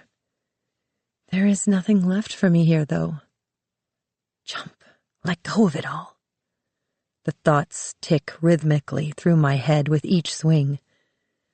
Unable to stand it any longer, I launch myself back to the board a second time. My legs tremble as I look down. Was this how it had been for the clockmaker? I see him hanging from the ropes with his neck broken, mouth agape, limbs stiff. I could jump, end it as surely as Metz had. If I die here, it will be on my own terms, not at the hands of others. I stretch one foot over the edge of the board, testing. "Astrid?" Noah calls from the entranceway below. Startled, I wobble, grabbing onto the ladder to steady myself. I had been so caught up in my thoughts, I had not seen her return. Her face is a mask of worry. Had she seen what I was contemplating, or guessed? She does not seem to notice what I've been up to, though. Instead, she motions me toward her, watching somberly as I climb down the ladder.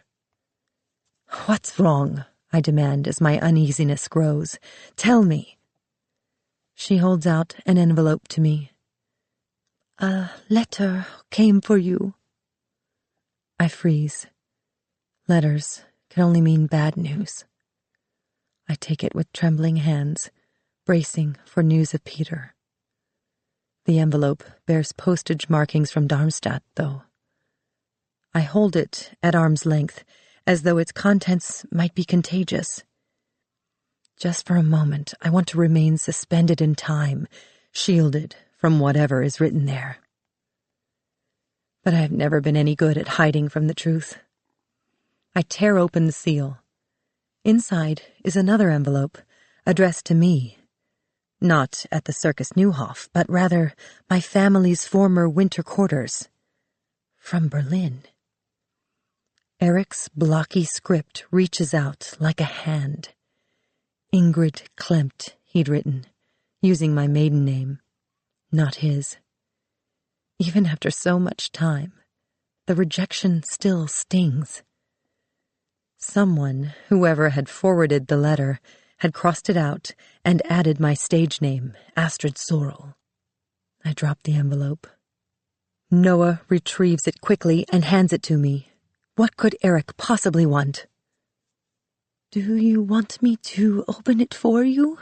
Noah asks gently. I shake my head. I can do it. I rip open the envelope, which is stained and worn. A slip of paper flutters out. My eyes fill with tears as I pick it up, and the familiar handwriting, not Eric's, appears. "Dearest Ingrid, I pray that this letter has reached you, and that it finds you well and safe. I fled Monte Carlo ahead of the invasion, and did not have time to write. But I have reached Florida, and found work at a carnival." "What is it?" Noah asks. "Jules. My youngest brother, the weakest and most improbable, had somehow survived. He must have sent the letter to me in Berlin, and Eric had sent it on. I thought they were all... So did I. My heart beats faster now. Jules is alive in America." "But how?" Noah asks. "I don't know," I reply, scarcely able to process my own questions, let alone Noah's. "Jules was managing the circus in the south of France when the war started. Somehow he made it out."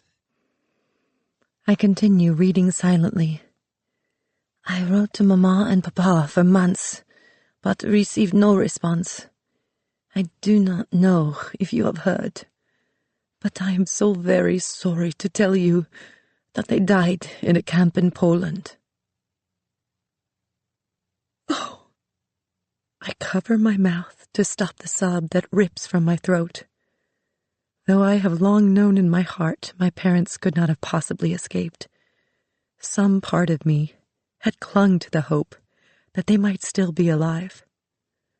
Now I am confronted with the truth, and it is so much worse. "What is it?" Noah asks. She bends to read the letter over my shoulder. Then she wraps her arms around me from behind and rocks me back and forth gently. "Astrid, I'm so sorry." I do not answer, but sit silently, letting it sink in that the very worst I had feared is true. "There's more to the letter," Noah says gently several seconds later. She gestures to the paper that lies crumpled in my lap, pointing to the text a few lines down where I had stopped reading after learning about my parents. I shake my head. I cannot. She takes the paper and clears her throat, then begins to read aloud. "I have not been able to find the twins. It may be well that it is only the two of us now. I know that you do not want to leave your husband, but I have arranged for a visa at the Swiss consulate in Lisbon. They say it is good for 45 days. Please consider coming to me, at least until the war is over, and then you can return. We only have each other now. Yours, Jules." I try to process it all as Noah hands the paper back to me. The envelope bears official markings from Berlin. Jules had sent it to the apartment Eric and I once shared. Eric must have read it, and then sent it on by courier, trying his hardest to make sure it reached me. He had forwarded it to my family's home in Darmstadt, knowing somehow that I would go there. But there are no winter quarters for my family anymore, so the postmaster must have delivered it to the Neuhoff estate. Perhaps Helga, who remained behind each year to mind the winter quarters in our absence, had corrected my name and forwarded it onward to our first stop in Thiers. "How did it get here?" I ask. Noah clears her throat. "Forwarded from Thiers," she says. I nod. The circus always leaves the address of its next destination behind for bills and other mail. So many stops along the way. The letter might have never reached me at all. But it had. "My family," I say out loud. I am not sure what that means anymore. The sob that I have held back for so many months rips from my throat. I am crying then for the brother who had lived, and for the so many others who had not. My parents and brothers, all gone. Or so I have thought these many months. But Jules is alive. I remember our goodbye at the station in Darmstadt a few years ago, made hasty by Eric's impatience to board the train. I picture Jules as he must look now, a bit older, but still exactly the same. Somewhere, a tiny part of our family's circus dynasty persists, like a seed carried to a new land to be planted. I look down at the envelope again, which is thicker than it should be if empty. "There's something else in here." Two things, actually. I pull out first a bank receipt of some sort, but it is in an unfamiliar language, and the only words I recognize are my own name. What on earth? Noah steps forward. "May I see it?" she asks. I hand her the paper. "I can't read it, but it looks like money for your journey, placed in your bank account in Lisbon." She hands it back. I stare at her, dumbfounded. "I have no such account." "It looks like it was opened about 6 weeks ago," she adds, pointing to the date. "Did your brother put it there?" I study the paper. "I don't think so." There is a loan transaction, a deposit from Berlin. 10,000 marks. Enough money for me to get wherever I need to go, including America. Then who? I take a deep breath. Eric, having read Jules' letter, wanted to make sure I had the resources to go to my brother in America. He had given me the very last and only gift he could, a chance at escape. I shake the envelope one last time and pull out a small card. A German exit permit, also filled out in Eric's blocky script, and bearing the official seal of the Reich. He had thought of everything, to make sure I could get out of the occupied territories and reach safety with Jules. Had Eric done it out of guilt or love? Though it is a part of my past before Peter, so long ago it seems almost like a dream. Part of me cannot help but ache for the man who cared enough to do all of this, but not enough to fight for us. Astrid, you can go to your brother. Noah's expression lifts with hope at the prospect of my finding safety. Then conflict crosses her face as she realizes that she will be left behind. I can't leave you, I say. Suddenly, she looks even more young and vulnerable than the day she arrived. How can she possibly manage without me? You go. Theo and I will be fine, she replies, trying without success to force the quaver from her voice. Then, scanning the papers again, she frowns. Your brother's letter said the visa is good for 45 days. The letter took over a month to get here. And there's no telling how long it will take you to get to Lisbon, or to the States from there. You need to go right away, tonight. You will go, won't you? Noah asks, her voice somehow filled with hope and dread at the same time. Not answering, I start for the train. But Astrid, Noah calls after me. I thought we were going to practice. Of course, if you are leaving. It doesn't matter anymore, I finish for her silently. You go on without me, I say. After all the news, it is really too much. I walk back to the cabin where Elsie is minding Theo. Darling boy, I say. His face breaks into a wide smile of recognition. As I go to take him from her, he reaches his arms for me for the very first time. Something inside me wells up then. Another wave of sorrow, rising and threatening to break. I push it down. Later, there will be time for tears. Now I must figure out what to do. I draw Theo close, holding him in one arm, the pass in the other, as if weighing each on a scale. How can I abandon him and Noah? With Peter gone, they are all I have left in the world. Or so I thought, until Jules's letter came today. Now I must think about him too.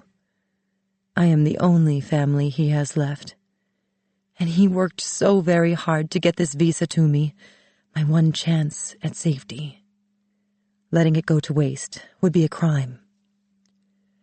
Theo swats at my chin with his tiny hand, breaking me from my thoughts. His dark eyes look up at me searchingly. The idea of leaving Noah and Theo alone to face an uncertain fate is unfathomable. There has got to be another way. My eyes travel to the cot. Beneath it, Noah's trunk and mine are lined up neatly side by side. A plan begins to form in my mind. I set Theo down on the bed, then reach for my bag to pack. Chapter 24. Noah. Watching Astrid walk back toward the cabin, I am filled with sadness. When Luke had first handed me the envelope, I had considered not giving it to Astrid. More bad news would surely break her. I could not hide the truth from her, though. and now she is leaving. I can't blame her. I could see from the conflict in her eyes that the decision to leave us behind hadn't come easily. She has known me and Theo only a few months. We shouldn't matter at all. Not when she has family. Real family that needs her. Part of me wants to run after her, though, and beg her not to leave me. Luke pokes his head around the side of the shed where he has been hiding. "Wait here," I'd instructed him, before racing to hand the letter to Astrid. I did not want her to see him, but I also wasn't ready to have him disappear and leave me so soon, after we had just found each other again. Taking him in now, I feel suddenly guilty. I had lied to Astrid about how the letter had gotten here, but I could not bear to admit to her, on top of everything else, that I had broken my promise not to see Luke. "Is everything all right?" he asks. "No," I say. "That is, yes and no. Astrid learned that her parents are dead." "That's awful," he replies, his voice heavy with understanding. "I thought I was helping by bringing the letter." "You were helping," I insist. "But how did you get it?" "A few days ago, I was in the post office when I heard a woman remark about the circus leaving suddenly. She said awful things, that the circus had taken money for shows and fled. I spoke up to tell her she was wrong. When the postmaster overheard, he said there was mail for the circus. He said he had a forwarding address, but when I saw it was a letter for Astrid, I knew I had to bring it myself. I thought maybe it was news of Peter." His voice trails off, and I can see how guilty he still feels. "Now I wish I hadn't," he finishes sadly. "No, she had to know the truth," I reply. "I'm glad you came. It wasn't all bad. Astrid's brother sent a pass from America. He wants her to come live with him." My voice breaks slightly as I say this last part. "That's good news, isn't it?" Luke asks, sounding confused. A lump forms in my throat, making it hard to answer. "I suppose," I manage, embarrassed by my selfishness. I want so very much to be happy for Astrid that she will be safe and free. I just can't imagine the circus without her, I add. There is a commotion behind us, voices as two of the acrobats walk toward the big top. Luke pulls me behind the shed so as not to be seen. "Now you can reconsider," he says. I tilt my head, puzzled. "You said before you wouldn't go with me because you couldn't leave Astrid." My mind is still reeling from everything that has happened with Astrid, and I had nearly forgotten our earlier conversation. "But everything is different now." Luke's voice rises with urgency. "If she is going, surely you can too." In the rush of the moment, I had not thought about it. Luke is right, though. With Astrid gone, there will be nothing to keep me here. I can take Theo and go. Gazing up at the big top and the backyard behind it, though, I feel a tug of doubt. The circus is the only safety I have known since my parents kicked me out. I can't imagine being here without Astrid, but I can't imagine leaving. The circus won't be here much longer, either, I remind myself. Emmett said he was closing it down at the end of the season. Then that too will be gone.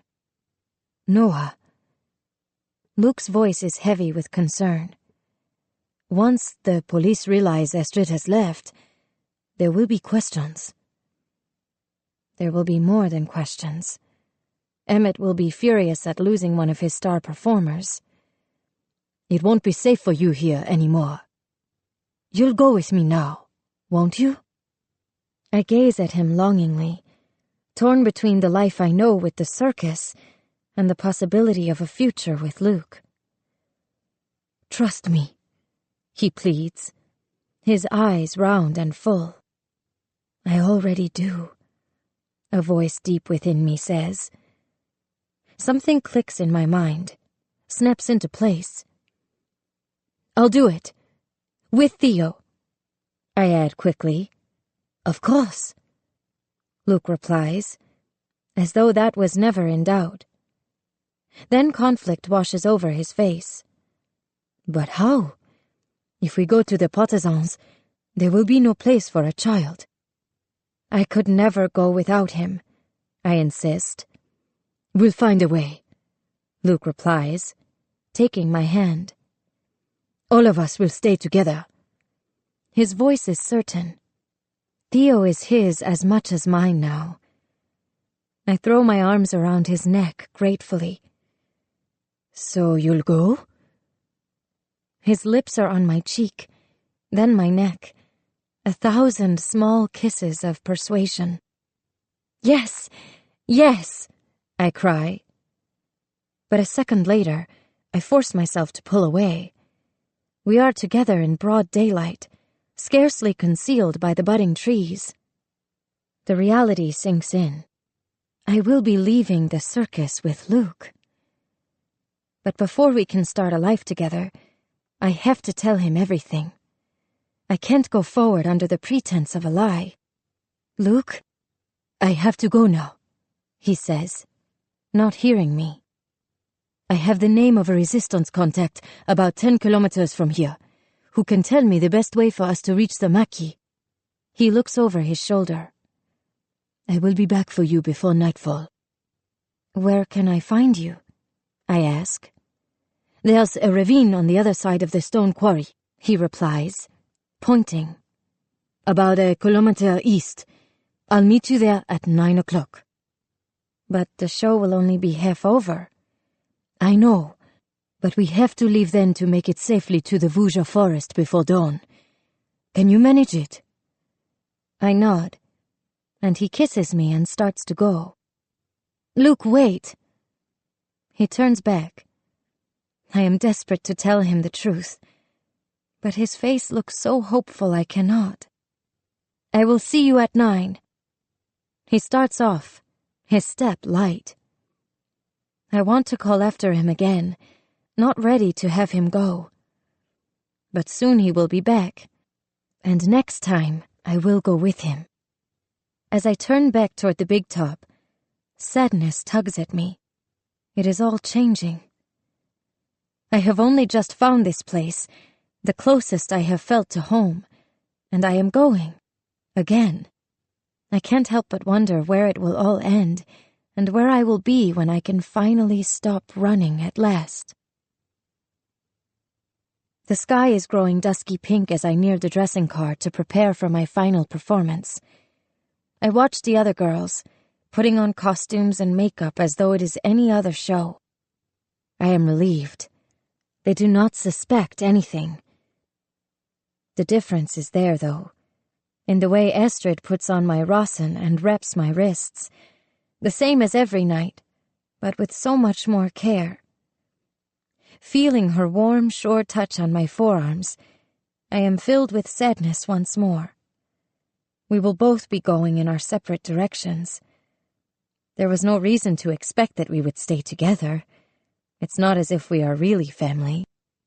The end has come so much sooner than I expected, though. I want to confide in her about Luke and my plan to go with him.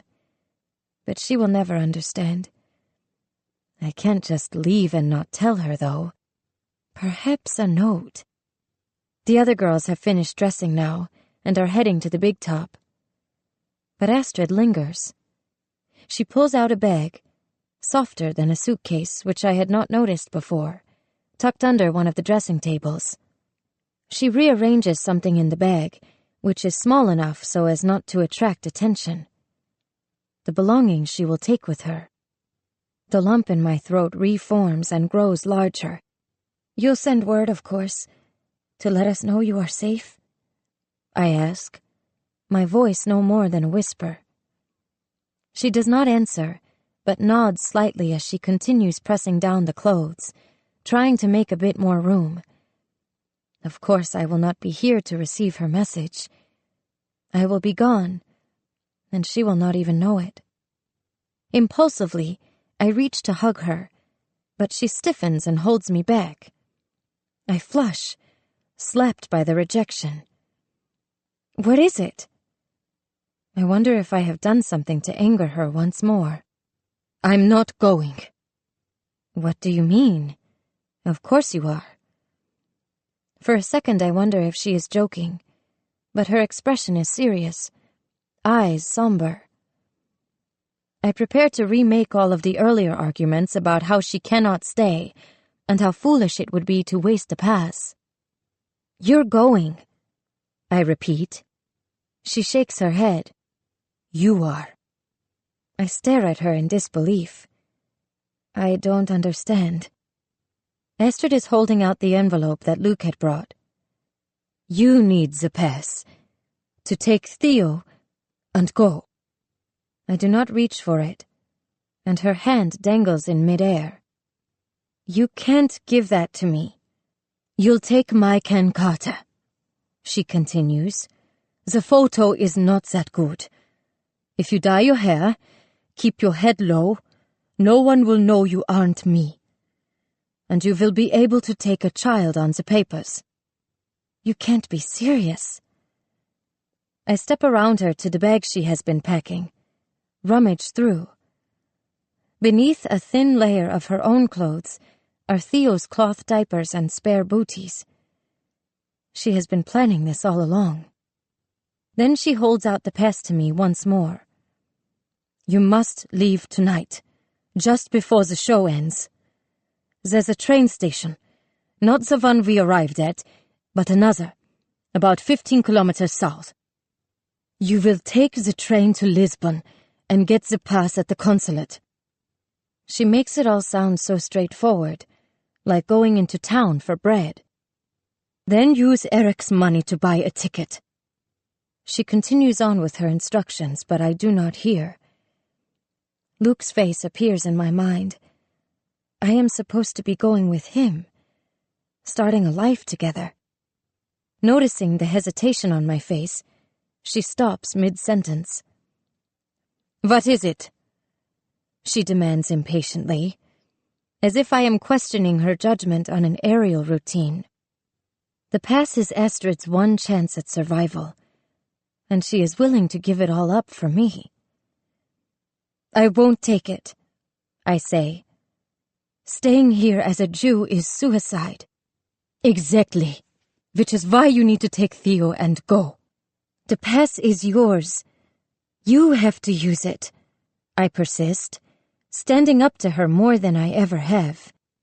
I've thought it all through, she replies, undeterred. This is for the best. It's the only option.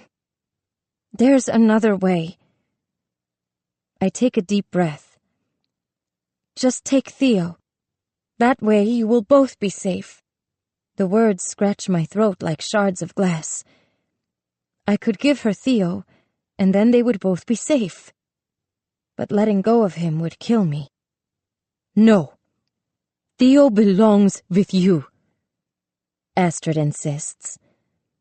You're the one who must go. I am going, I think. With Luke. But of course Astrid does not know this.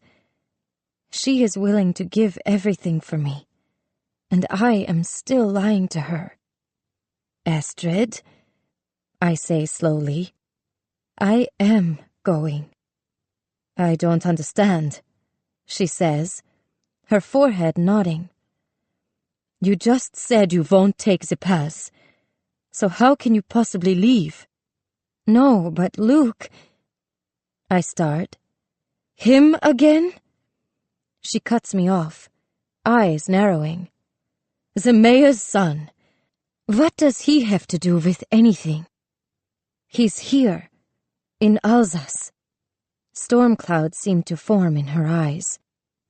He brought the letter here from your brother, I add, hoping that it will help.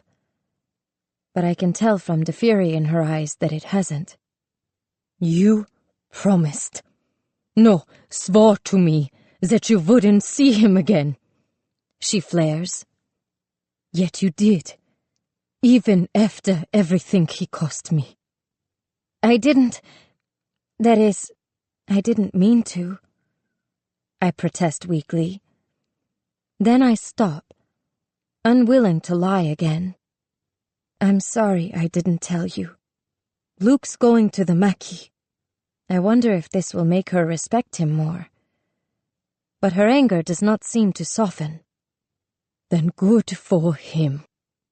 Good riddance, is what her tone really seems to say. On safe journey, she adds, without warmth. I feel myself growing angry at Astrid. Luke tried to help Peter, risked his own life to bring her the letter from Jules. And yet for everything he has done for us, she still cannot allow herself to accept him. She hates him for who he is. She will never see him differently. I still don't see what that has to do with you taking the pass, she adds. Luke has gone to make contact with the resistance, and then he is coming back. He wants me to go with him. There is silence. Astrid staring at me in stunned disbelief. And Theo, I add. Luke wants to care for him as well. When? She asks, finally. Tonight. So you were going to leave with him, without telling me. You were just going to sneak off. I was going to go after you had gone, I say, as if this somehow makes things better. I'm sorry. You were going to take Theo where exactly? She demands. You would have no shelter, or a transit pass, or even decent papers. There's no place for a child, no one to watch him there for you. What were you planning to do? Carry him as you run around the forest with the partisans? As she ticks off all of the failures in my plan, now laid bare, I see all of the things that Luke and I hadn't thought through in the rush of the moment. We'll manage, I say stubbornly. But that doesn't matter anymore, Astrid declares. You have the pass now, and you are leaving. I try again. Surely leaving with Luke would be safer than going alone. Astrid shakes her head firmly. Getting to Lisbon and out of Europe would be safest. You must be strong on your own now. You have to do what is best for Theo. She holds out the pass again, as if it is all decided. I start to take the envelope. Then I hesitate, seeing Luke and a life together waiting for us. I hand it back. No, I say, hearing the strength in my voice, deciding for myself now. My future is with Luke. And if I go with him, Astrid will take the pass. That way we both have a chance. Her eyes widen with surprise. How dare you? I've offered you everything, and you want to give it up for some boy? It isn't that simple, I begin. I'm telling you one last time. Take the pass and go. She holds it out to me, her voice cold as steel. The space between us seems to grow. I look at Astrid, wavering. Going with Luke against her wishes now will surely be the final break. Once I would have done whatever Astrid had asked, done anything for her approval. But something had changed these last days. I've been the one who has had to take care of Astrid, make decisions for her. For all of us, really. I can't simply listen anymore. I have to do what I think best. I'm sorry, I say, stepping back. Her eyes widen with surprise, then narrow again with anger. Then she turns away. Astrid, wait, I say, trying again. If only I can make her understand. But she stalks off, leaving me alone. In the distance, the bell rings. signaling the audience to their seats, and beckoning us, one last time, to the air. Chapter 25. Noah. So it is to be the last show. Tears stream down my own cheeks now as the opening music builds to a crescendo and the house lights dim. What's wrong with me? I thought I wanted this, to leave the circus and find a path to freedom for myself and Theo, and have a future with Luke. But I've just found this life, and have only just learned to love it. I am not ready to go. Aerialists, trapeze! Someone calls. I step into the big top, looking for Astrid. I do not see her, and I wonder if she is so angry that she will refuse to perform with me. But a moment later she appears from the opposite side of the tent and starts toward the ring, jaw clenched. I hesitate.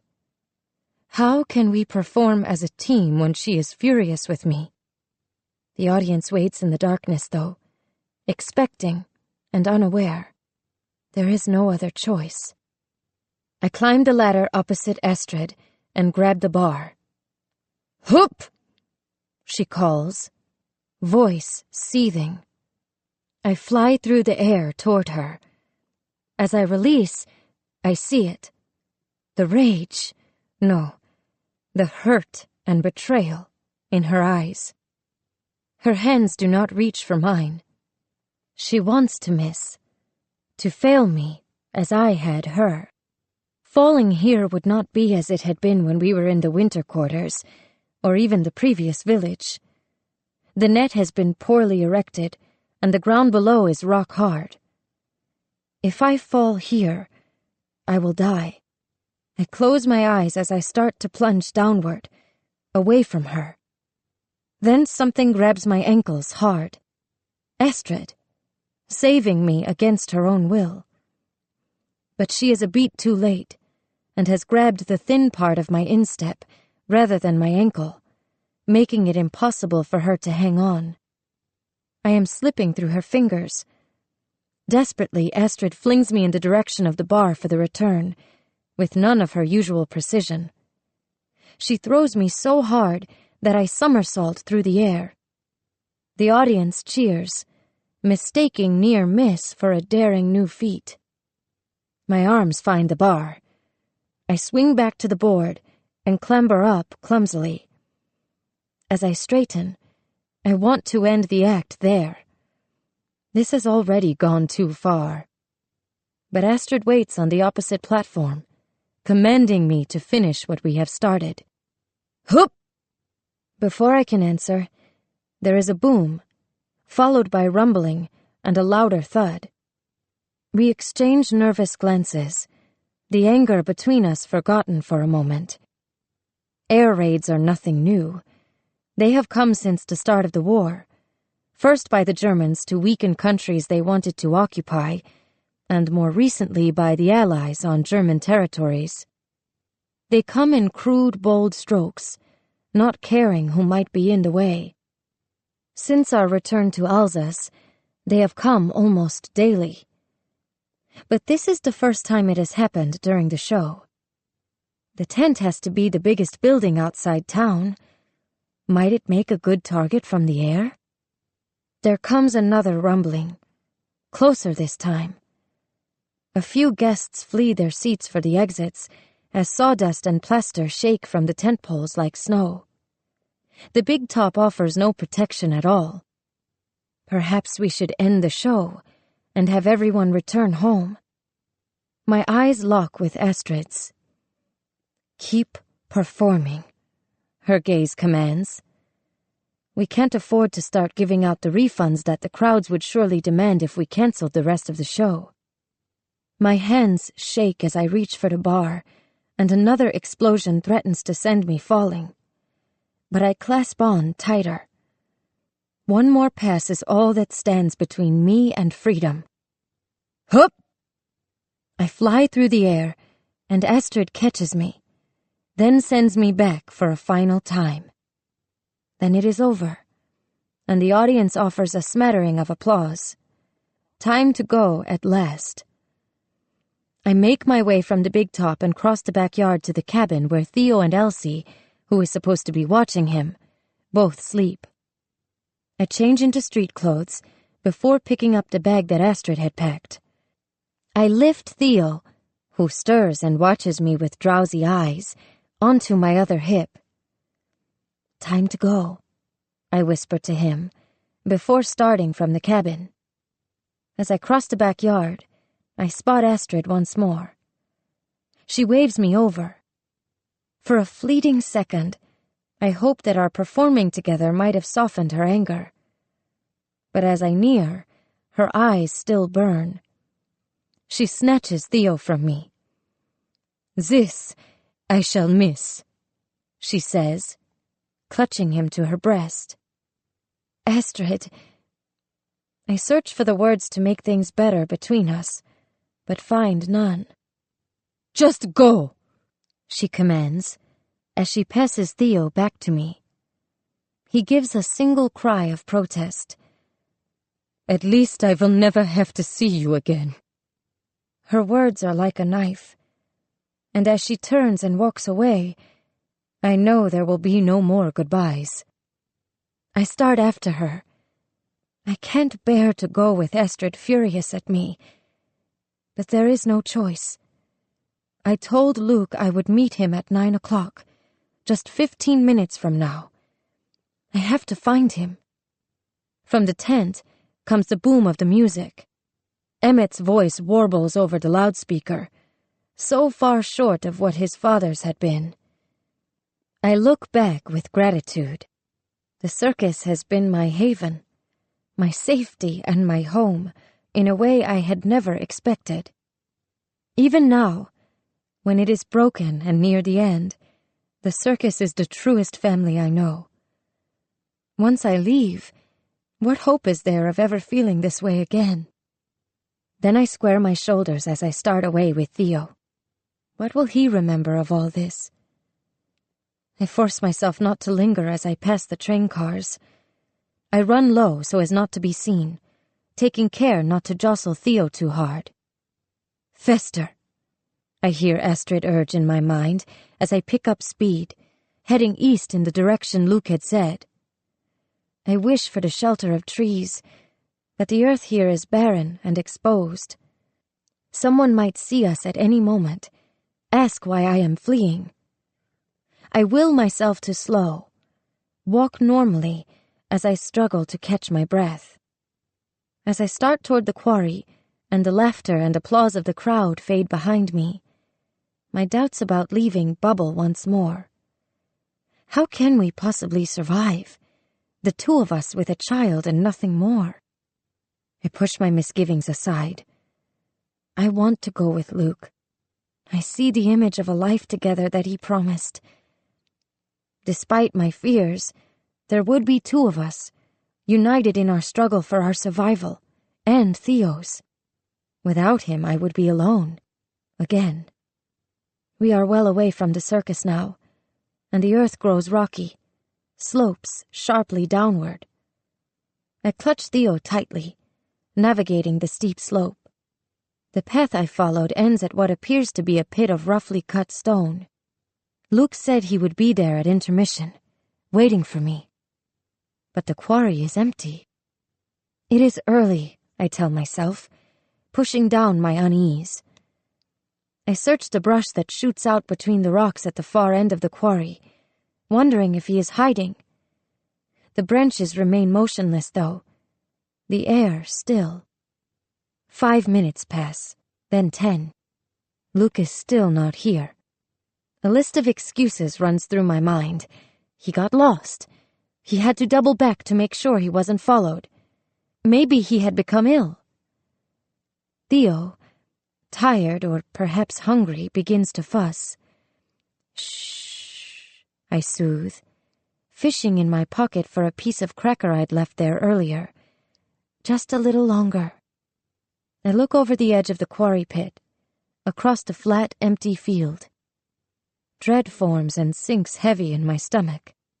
Luke is not coming. How is this happening? Our plans were certain. Panic fills me. Maybe something had happened to Luke. I see his face, just hours earlier. He had asked, no, begged me to go with him, and he had seemed so happy when I said yes. Had he changed his mind and decided that having me and Theo along was too much? Or maybe Astrid had been right all along. I stand still in the cold, dark quarry, tears stinging at my eyes, foolish and abandoned yet again. Something brushes my cheek then. Theo is looking up at me, his soft fingers reaching out to me as they had in the woods the night I had taken him from the boxcar. Bits of that night come back in flashes, a small fist clenched stiffly, never to be opened again. Arms reaching for a mother no longer there. Images I cannot bear to keep in the light of day. A sob tears through me. I had not cried when my father held open the door and forced me out into the cold with nothing more than my purse, nor when I'd seen the rail car of stolen infants, dead and dying. Now the tears race forth, and I am grieving for all of it. I press my hands to my eyes, willing the visions to stop. It is hopeless. I will carry that night at the train car with me forever. Saving Theo had been not just for him. It had been my chance at redemption. Maybe it still is. I see Astrid standing before me, holding out a ticket to freedom. She is so angry that I don't know if she would give it to me now. And there is some part of me that does not want to take the pass, her only chance at survival. But I owe it to Theo to try. I look up at the sky. You are never going back, Astrid said once. She is right. I can no more count on Luke than on my family for salvation. Instead, I will get us to a place where Theo will be safe, and a day at the circus would not be taken from him just because he is a Jew, where people would not stare at him oddly. It isn't Luke, or even my parents I am looking for anymore. It is a home of my own. I peer over my shoulder in the direction of the big top. If I go back now and join the final bow, no one but Astrid will realize that I have gone. I can ask her for the pass after the show. I shift Theo to my other hip. He cries openly now, his wails cutting through the darkness as I navigate the steep slope out of the quarry. Shh, I soothe. I take one last hopeful look over my shoulder in the direction from which Luke should have come. Seeing no one, I turn and start back to the circus. I near the big top once more. Then, remembering the anger on Astrid's face as I left earlier, I slow. What can I possibly say to make her forgive me? As I reach the backyard, I hear the music of the final act trumpeting gaily, building to a fever pitch. The circus is assembling for the final bow. Through the tent flap, I see the place where I usually stand at the top of the board, and I imagine the confused face of Goethe, who is normally beside me, wondering where I have gone. Longing fills me to go where I belong, amid the circus family one last time. And even though I am sad Luke did not come, and we will be leaving again soon, part of me cannot help but feel glad to be home. But as I draw close to the circus tent, my happiness fades. There is a strange smell in the air, like someone overcooked the caramel corn, only stronger. Something tickles at my nose then. A burning smell. There is a fire, and close. I think back to the air raid we'd heard during our act. No bombs had hit nearby, but perhaps there had been stray shrapnel, or even a cigarette thrown carelessly on the midway. Is it the big top? We have always taken such great precautions against fire. Looking up, I see something flickering in the cloth by the hauptmast. A flame, growing larger even as I watch. Nobody, not anyone among the remaining crowds that linger in the tent, nor the performers making their way to the backyard, seems to have noticed yet. No one except me. I clutch Theo tighter and break into a dead run. Chapter 26. Astrid. I stand on the board above the circus ring, alone once more. After Noah had gone, I climbed to the board. Good riddance, I wanted to say, as I imagined her leaving. Instead, I found myself aching with loss. Still, it was not Noah whom I cursed in that moment, but me. How I hated myself for caring yet again. It was Eric abandoning me all over. I remembered the lesson I had learned the day I left Berlin, seared it into my brain now as I should have long ago. The only one I could rely on in this life was me. It is just as well, I think now.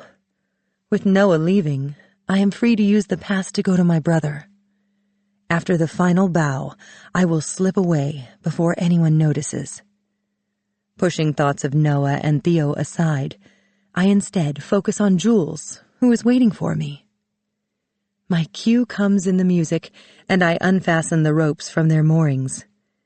Emmett had told me at the last minute that he added the Spanish web routine back into the second act. It was only then that I noticed the new ropes, hastily installed where the clockmaker had hung just days earlier. I wanted to protest. It wasn't that I was sentimental about Metz. Rather, I hadn't rehearsed it in weeks, and the trapeze alone would be exhausting enough. But I didn't want to give Emmett cause to fight. After all, it was to be the last show before I slipped away forever. I wrap the ropes around myself and step from the board. There is no bar to hold tight, just two thin slips of satin. I spin around them, extend my leg. If flying trapeze is like gymnastics, as I once told Noah, then Spanish web is like swimming, seamless and graceful. Or at least they once were. Now my arms are weak from weeks of not training, and my movements are jerky. I struggle through the routine, but the audience does not seem to notice. I make my way back to the board as applause thunders, my body bathed in sweat. I do not climb down. My act is just before the finale, and I need to remain here for the final bow. As the elephants prance, interspersed with riders on horseback, there is a yell from below. "Fire!" someone calls. I see it then. A flicker of flames behind one of the bleachers, growing higher by the second. The flames are only on one side of the tent. If everyone evacuates to the far exit, it will be fine. We have done drills for fire before. Herr Neuhoff or Peter, if either was here, would have urged calm. "Fire!" a woman screams again, and everyone begins to run, crushing one another as they flee the stands, falling. Spectators in the first few rows flood into the ring, panicking the elephants and sending them charging. I look frantically at the nightmare that is unfolding below. The entire top of the tent burns now. Once the workers would have grabbed the buckets of sand and water, always placed by each pole with such care, and fought to save the big top. But they are almost all gone now, dismissed by Emmett. A strong man tosses sand and then flings the bucket before running in the other direction. The trainers try to save the elephants, coaxing them from the tent. But the beasts fight rescue, planting their feet in panic, and the trainers flee, every creature for itself. The tiger lies motionless on its side, overcome by smoke. What would the circus be without it? Against the burning sky, I see the dark shadow of Emmett fleeing, a coward until the end. I stand immobilized on the board, watching the scene below as if from a great distance or in a film. But the heat, growing uncomfortable against my skin, reminds me that it is real. I remember how earlier, before I received Jules' letter, I wanted to die. If I do nothing, it will all be over. Would that be so awful? I feel Jules and a life in America slipping away like a dream. No, I shake my head, clearing it. My brother is waiting for me. I have to get out. I start for the ladder. But as I begin to climb down, one of the elephants spins, knocking against the ladder and loosening it from its moorings. It sways precariously. I cling to the rungs as the ladder starts to pull out. It lists to one side, threatening to fall at any second. I look around desperately. The bar for the catch trap is a few feet above me, almost out of reach. I lunge out, clawing at it with one hand. My fingers wrap around the bar. What now? There are too many people below, scurrying under the net for me to drop safely. I eye the far board, then kick my feet hard to try to swing up to it. But it is too far away. No use. I hang helplessly, smoke filling my lungs and causing my eyes to burn. My arms, already exhausted from the show, throb with pain. I must hold on. A few more minutes, and there won't be anyone below me to injure when I fall. But it will be too late. The net below burns now, making a safe landing impossible. "Astrid!" a voice calls through the smoky haze. Noah. She stands at the entrance to the big top. Why had she come back?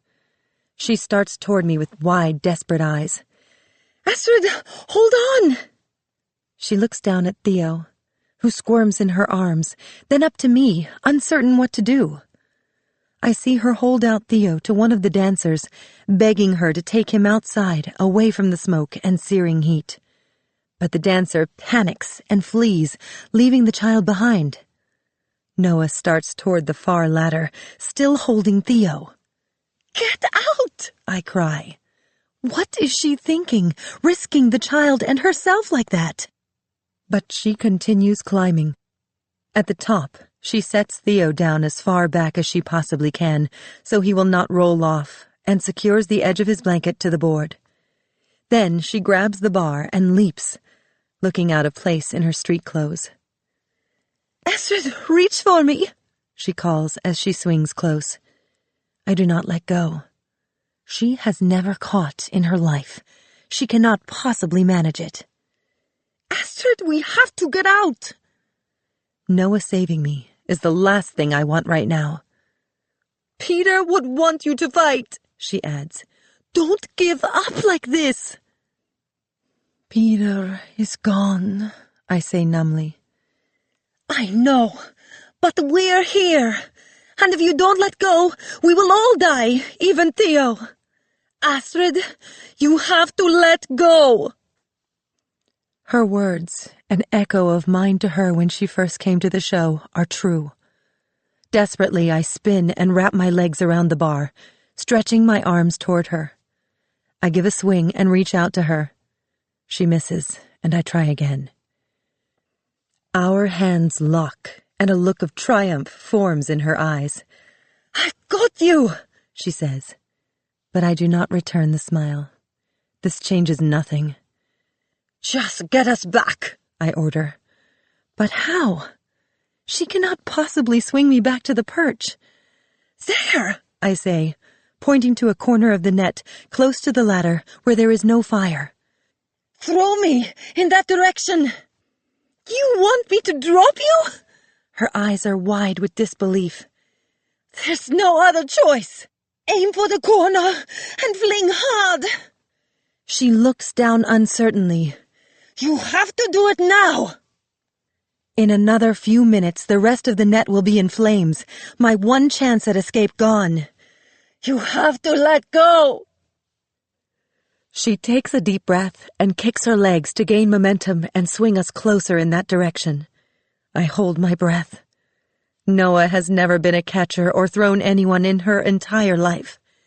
But she releases me then, and her aim is good. I sail smoothly downward, body taut and knees soft, and land in the bit of the net that is intact, just by the edge. I look back up at the trapeze where Noah still hangs, wishing I could tell her to jump too. But Theo is still up on the perch. "Quickly!" I cry.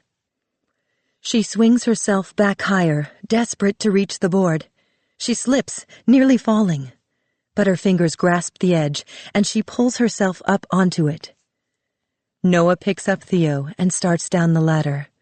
But her movements are slow and awkward as she tries to climb while holding the child who, hysterical with terror, screams and flails in her arms.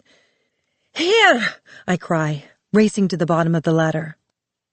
"Take him!" she shouts, dropping Theo to me, almost throwing him.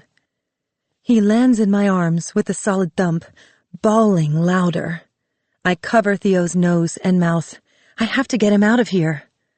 A man trying to flee the tent slams into me, sending waves of pain through my shoulder. I cling harder to Theo so as not to drop him. I look at the open door where cool, fresh air beckons against the fullness in my lungs. Overhead, there is a creaking sound, which grows to a groan. "Get out!" someone screams, pushing me toward the exit. Then I turn back. Noah is still struggling to get to the ground, but she is too high for me to reach her. The entire ladder begins to sway, listing hard in one direction. There is a thunderous crashing, and the trapeze apparatus begins to come down above me.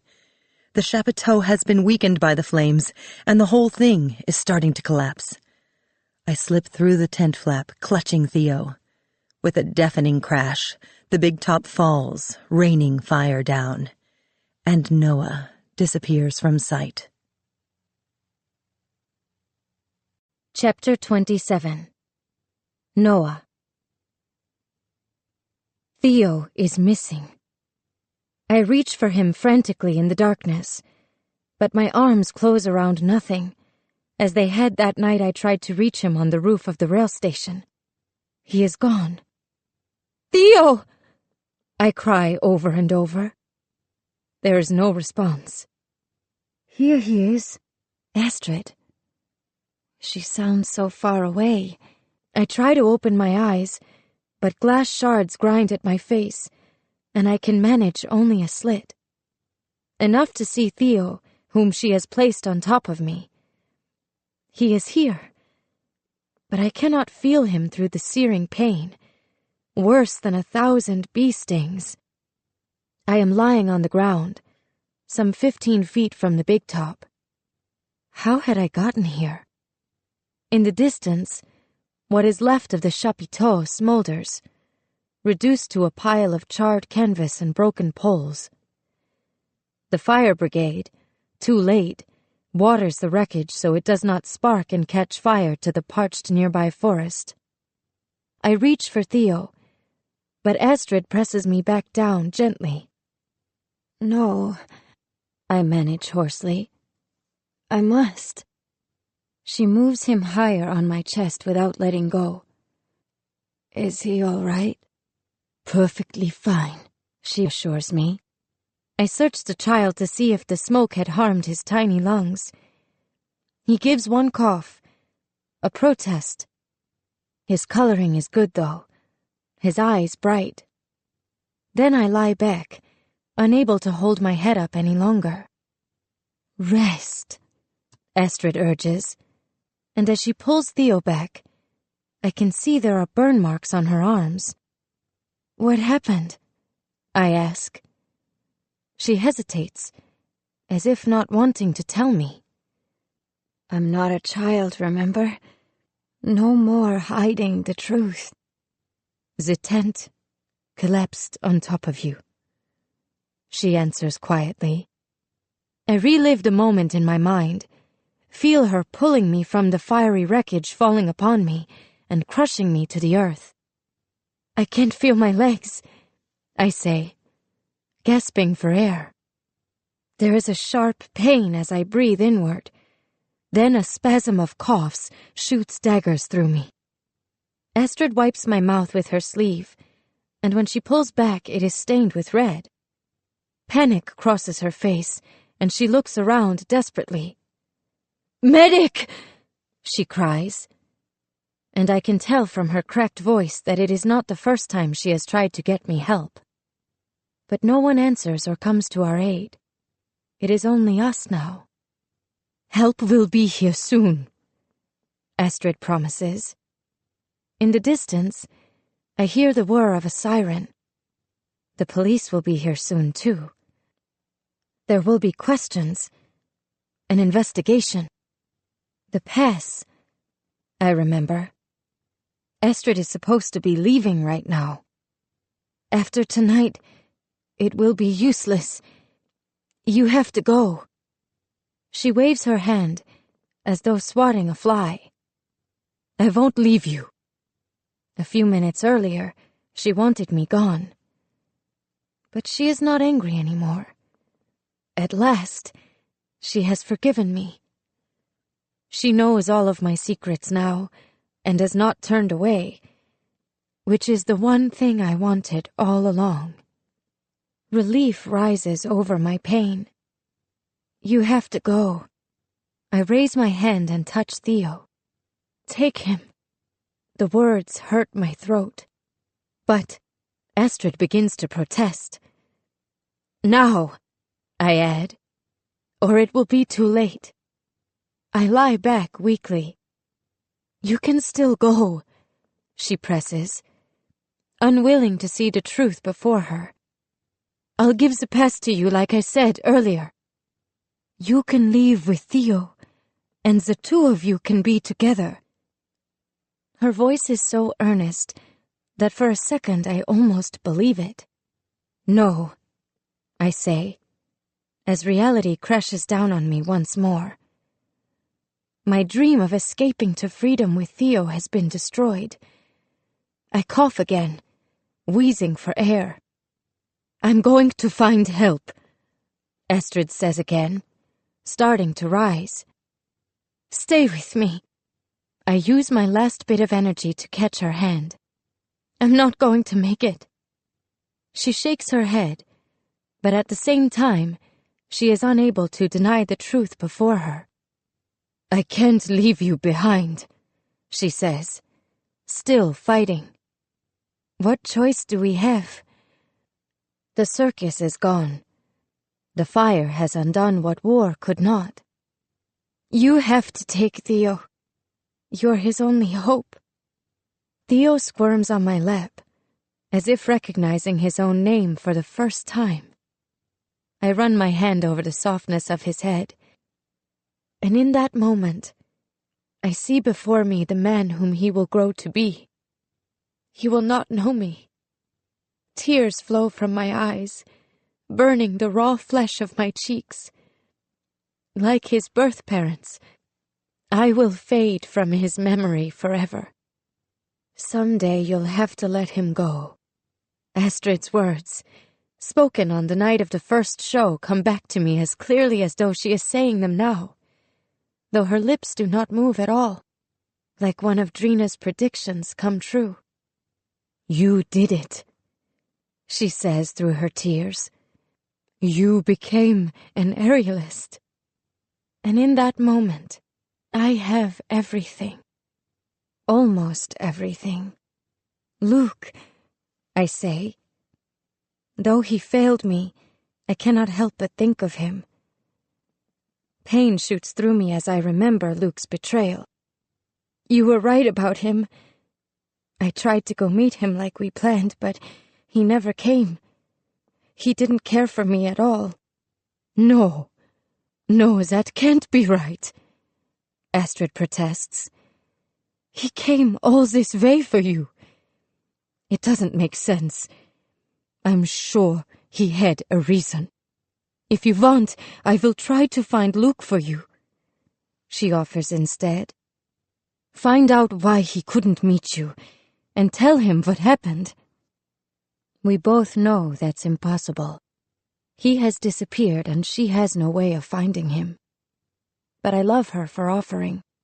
First you praise my flying, and now you are being nice about Luke, I rasp. I really must be dying. We both laugh so improbably then. My throat scratchy as an old record on a phonograph. My chest heaves with pain. Estrid takes Theo from me, cradling him in her arms. If only they were mine. She lifts her head.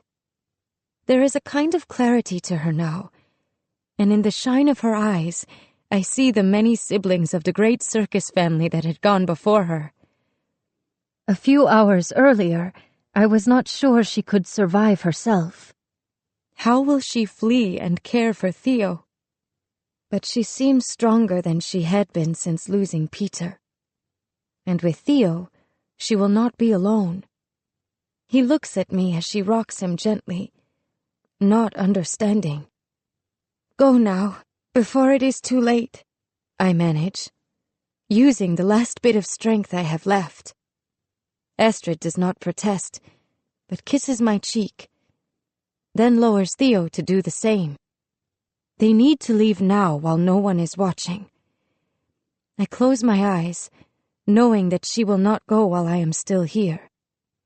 She does not leave, but lies down beside me, still holding Theo. I will my breath to slow, and suddenly it is the three of us back in the railcar, sleeping together as one. I feel her shift away, and the space beside me grows cold, as she rises and starts for the trees. I force my eyes to stay shut, unable to watch them leave. When I open them again, they are gone. But I am not alone.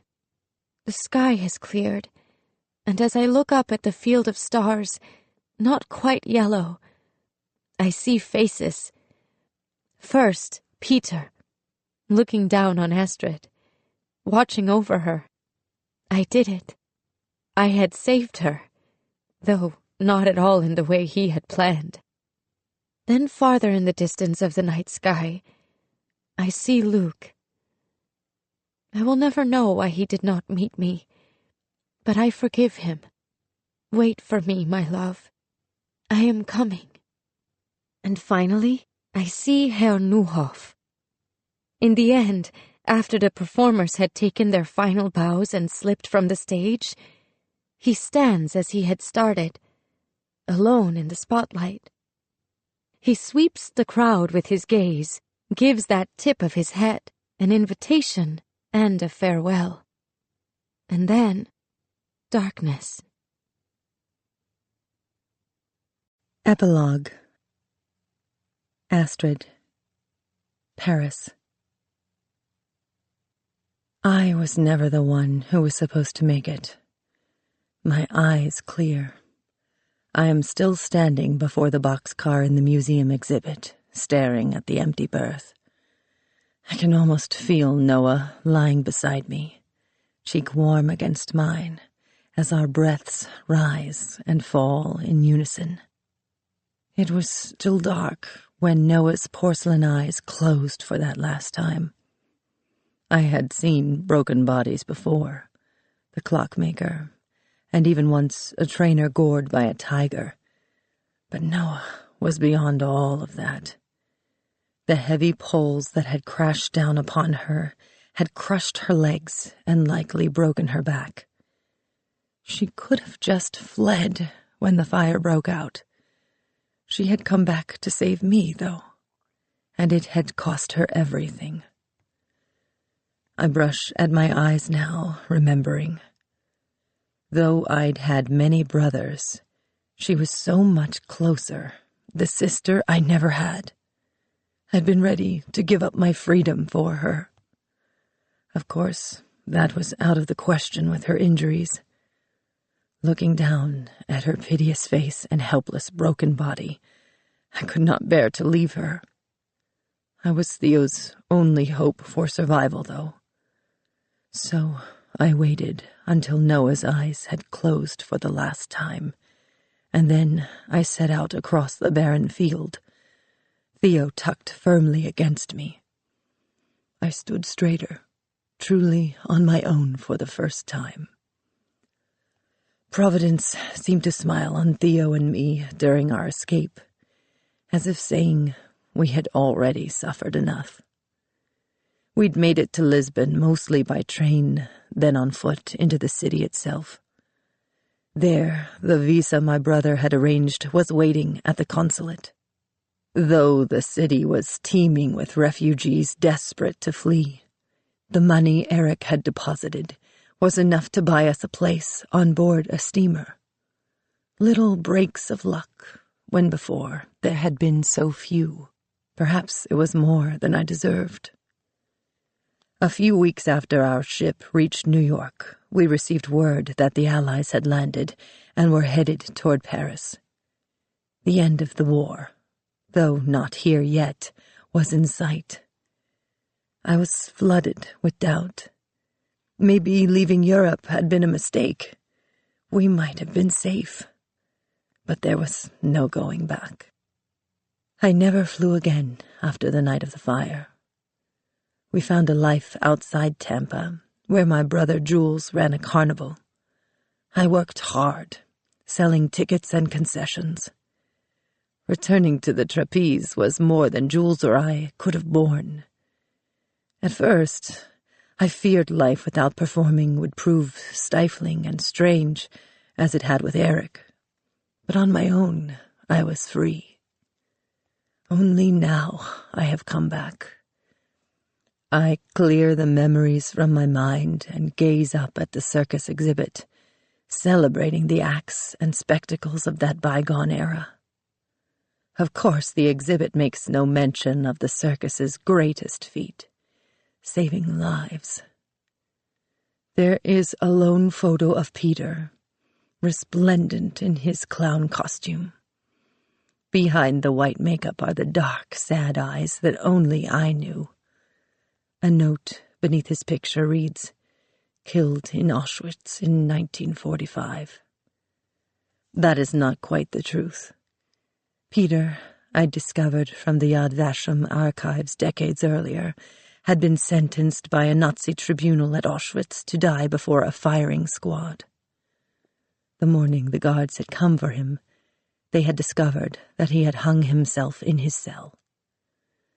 I press myself against thick glass that covers the photo, cursing it for separating the image from my skin.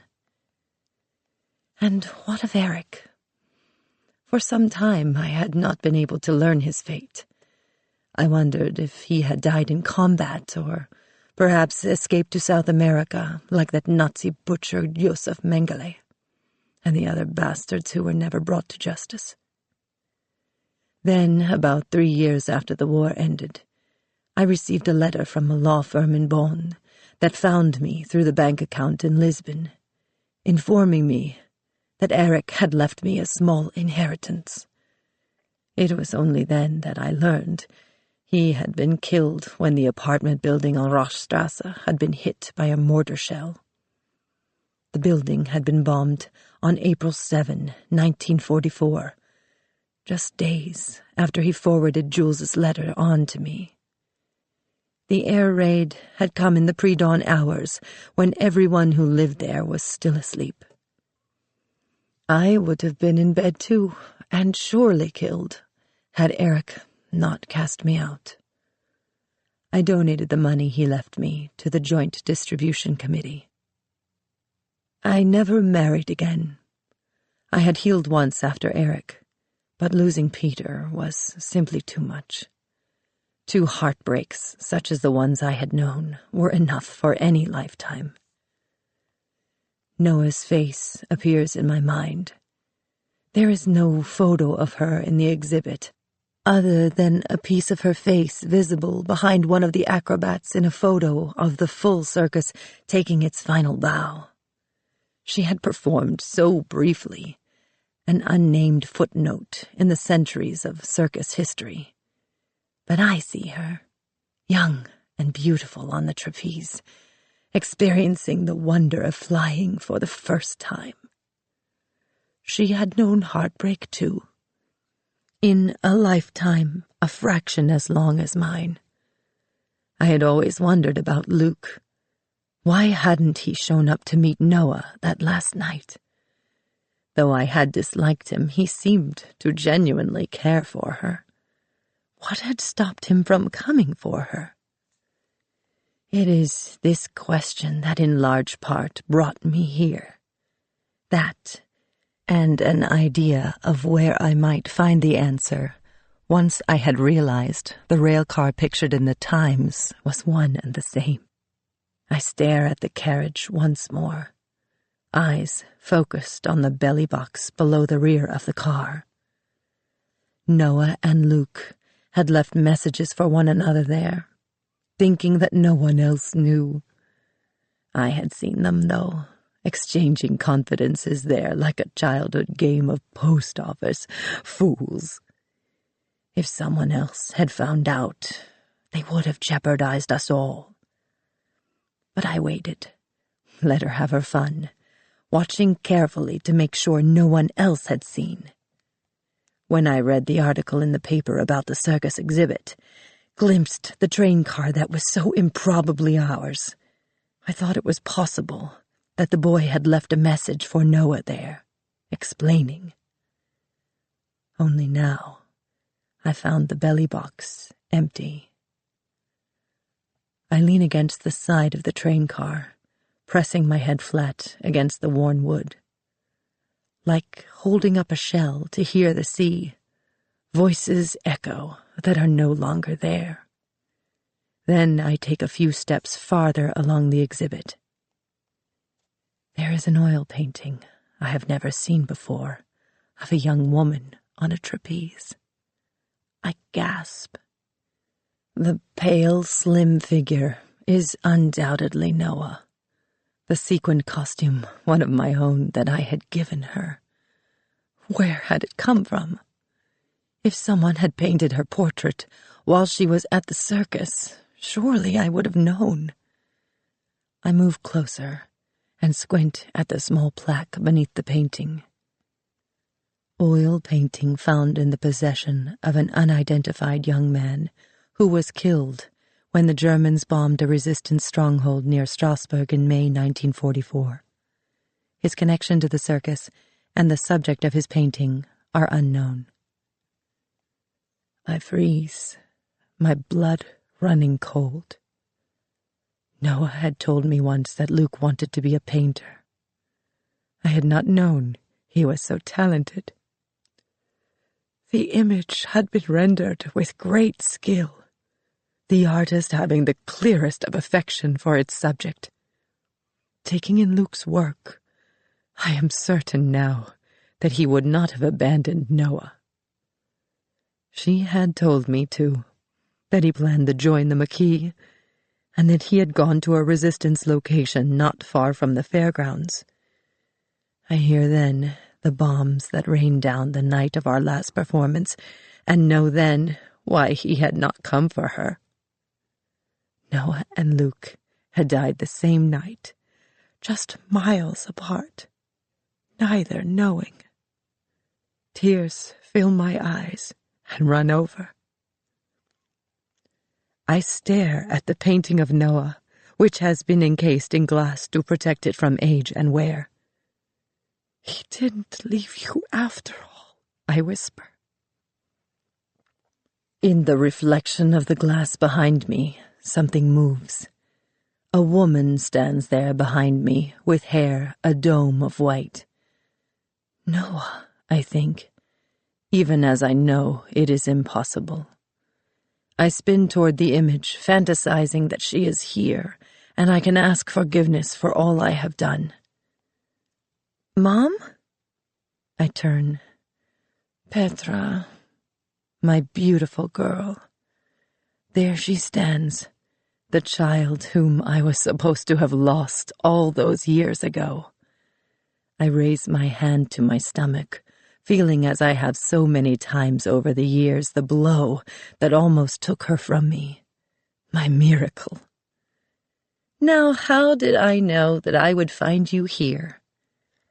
There is no anger in her voice, just a smile about those full lips and the dark eyes that I will always see as if behind a sheet of white grease paint, performing. At first, my losing the pregnancy had not been a lie. There had been a sharp pain and bleeding that terrible night when the guard struck me. I had assumed after the blow that I had lost the child. But a few days later, as I stood atop the trapeze, considering whether to jump, I felt that familiar nausea return. I recognized instantly what it was. My child. Defiant, insisting upon life. I had not told Noah. She would never have taken the pass if she knew I was still pregnant. It was not that I did not want freedom or to live for my child. I did, so much so I could taste it. But Noah was younger, not as strong. She needed to go, and to take Theo with her. Without the circus, Noah would have nothing. I could manage, get by, find somewhere else to perform and survive. But she could barely take care of herself and Theo with all of our help. She would not make it on her own, so I had lied. My plan was a good one, and it might have worked if not for Luke and the fire. If it had been given a chance. How had the fire started, though? Across the years, I wondered if it had been set deliberately by a disgruntled circus worker, or even Emmett, wanting to be free of it all. Or perhaps a stray piece of shrapnel from one of the bombs. To this day, I do not know. In the end, it hadn't mattered. The fire, not the war, had taken Noah, just as arbitrarily as Herr Neuhoff had been felled by his heart. I had no choice but to take the pass and save Theo. And my daughter. Petra has her father's features, but she is petite, like me. A 4'11" surgeon for Doctors Without Borders, and a force to be reckoned with. I reach over the roped stanchion and brush her bangs from her eyes instinctively, as though she is 6. Only her hair is almost completely white. How odd it is to see your own child age. Petra, shielded on the inside and born in America, knew nothing of the hardships we had lived. Almost nothing. My daughter had been born blind in one eye, the sole injury the Guards Club had inflicted the night Peter was taken. As Petra steps forward to embrace me, someone taller appears behind her. "Mom, come out of there." I obey and reach up to hug Theo, who stands a full head above his sister, his own hair gray and wiry.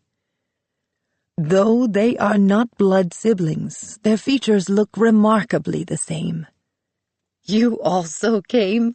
I ask chidingly. "Don't you have patients to care for?" "We're kind of a package deal," he replies, putting an arm around his sister's shoulders. It is true, the two couldn't be closer. They had both become doctors. Petra, who had not escaped the travel gene, circled the world in her practice. And Theo, ever content to stay, was a surgeon at a hospital in the same town where I had raised them, with his wife and my 3 beautiful granddaughters, themselves now grown. My 2 children, cut from different cloth, yet so very alike in shape. And medicine, a kind of family business to them, as much as the circus had been to my brothers and me. I push the belly box shut with my backside so Petra and Theo will not see, and let her lead me from the exhibit back to the other side of the ropes.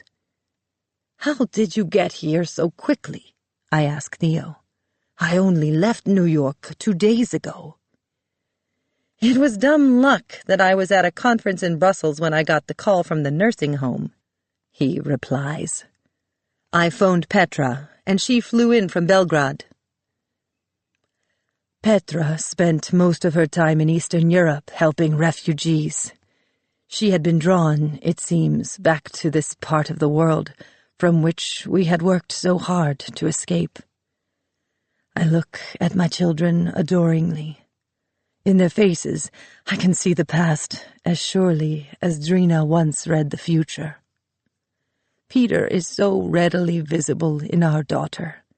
Most days it is like having him walk with me. Theo was not born to Noah, but somehow he absorbed so much of her looks, as if by osmosis, her expressions, and even her manner of speech. She had loved him so in the few short months she cared for him, and he could not have been more hers if she had given birth to him. Then there is that other face always in my mind, though I never met him, never had a photograph. Noah's child, taken from her at birth. I see him next to Theo, wonder so often what he would have been like as a man. "Mom," Theo's voice cuts into my thoughts. "You just took off from the home. We were so worried." "I had to see the exhibit," I offer weakly. Theo steps back, noticing the portrait of Noah. "That's her, isn't it?" he asks, a catch in his voice.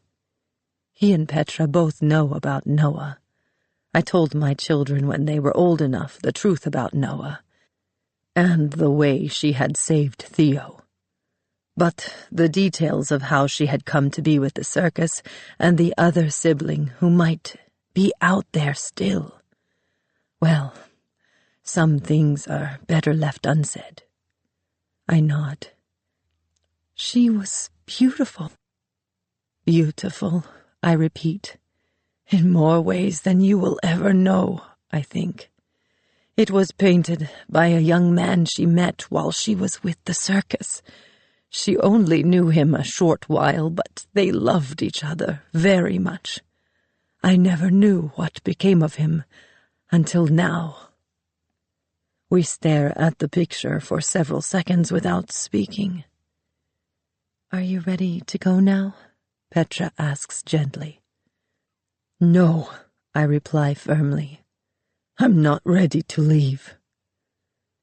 "Mom," Theo says patiently, as though speaking with a child. "I know the circus was a huge part of your life, but it's all gone now, and it's time to go home." I clear my throat. "First," I say, "there's something I must tell you." Petra's brow wrinkles in that way, so reminiscent of her father. "I don't understand." "Come." I gesture to a bench alongside the exhibit. I sit and take their hands, pulling a child down on each side of me. "There's more to the story than either you or your brother know. Before she found Theo, Noah had a baby." "Really?" Petra's voice is only mildly surprised. Such things are commonplace these days, hardly the scandal they were when we were young. "Yes," I reply. "It is the missing chapter of the story, the one that has never been told. I am the only one who knows it, and I will not be here much longer. I need to tell them now, so the truth is not lost forever." She was an unwed mother, and the father was a German soldier, so the Reich took her baby from her. She never knew what became of the child. Then she found you, Theo, and it was like a second chance. She loved you like her own.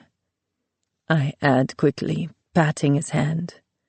But she never forgot her firstborn. I'm sorry I never told you before. The secret, it wasn't mine to tell." "Why are you telling us now?" Petra asks. "Because I will not be here forever. Someone needs to know the story and carry it forward. I look up at the painting of Noah once more. I'm ready now. Petra stands and reaches her hand toward me. Then, let's go. I take her hand and our fingers intertwine. Theo stands on my other side. I lean toward my beautiful boy, and he bows his head until our foreheads touch. Going together once more, I say. I let them lead me slowly from the museum, feeling the unseen hands that guide us.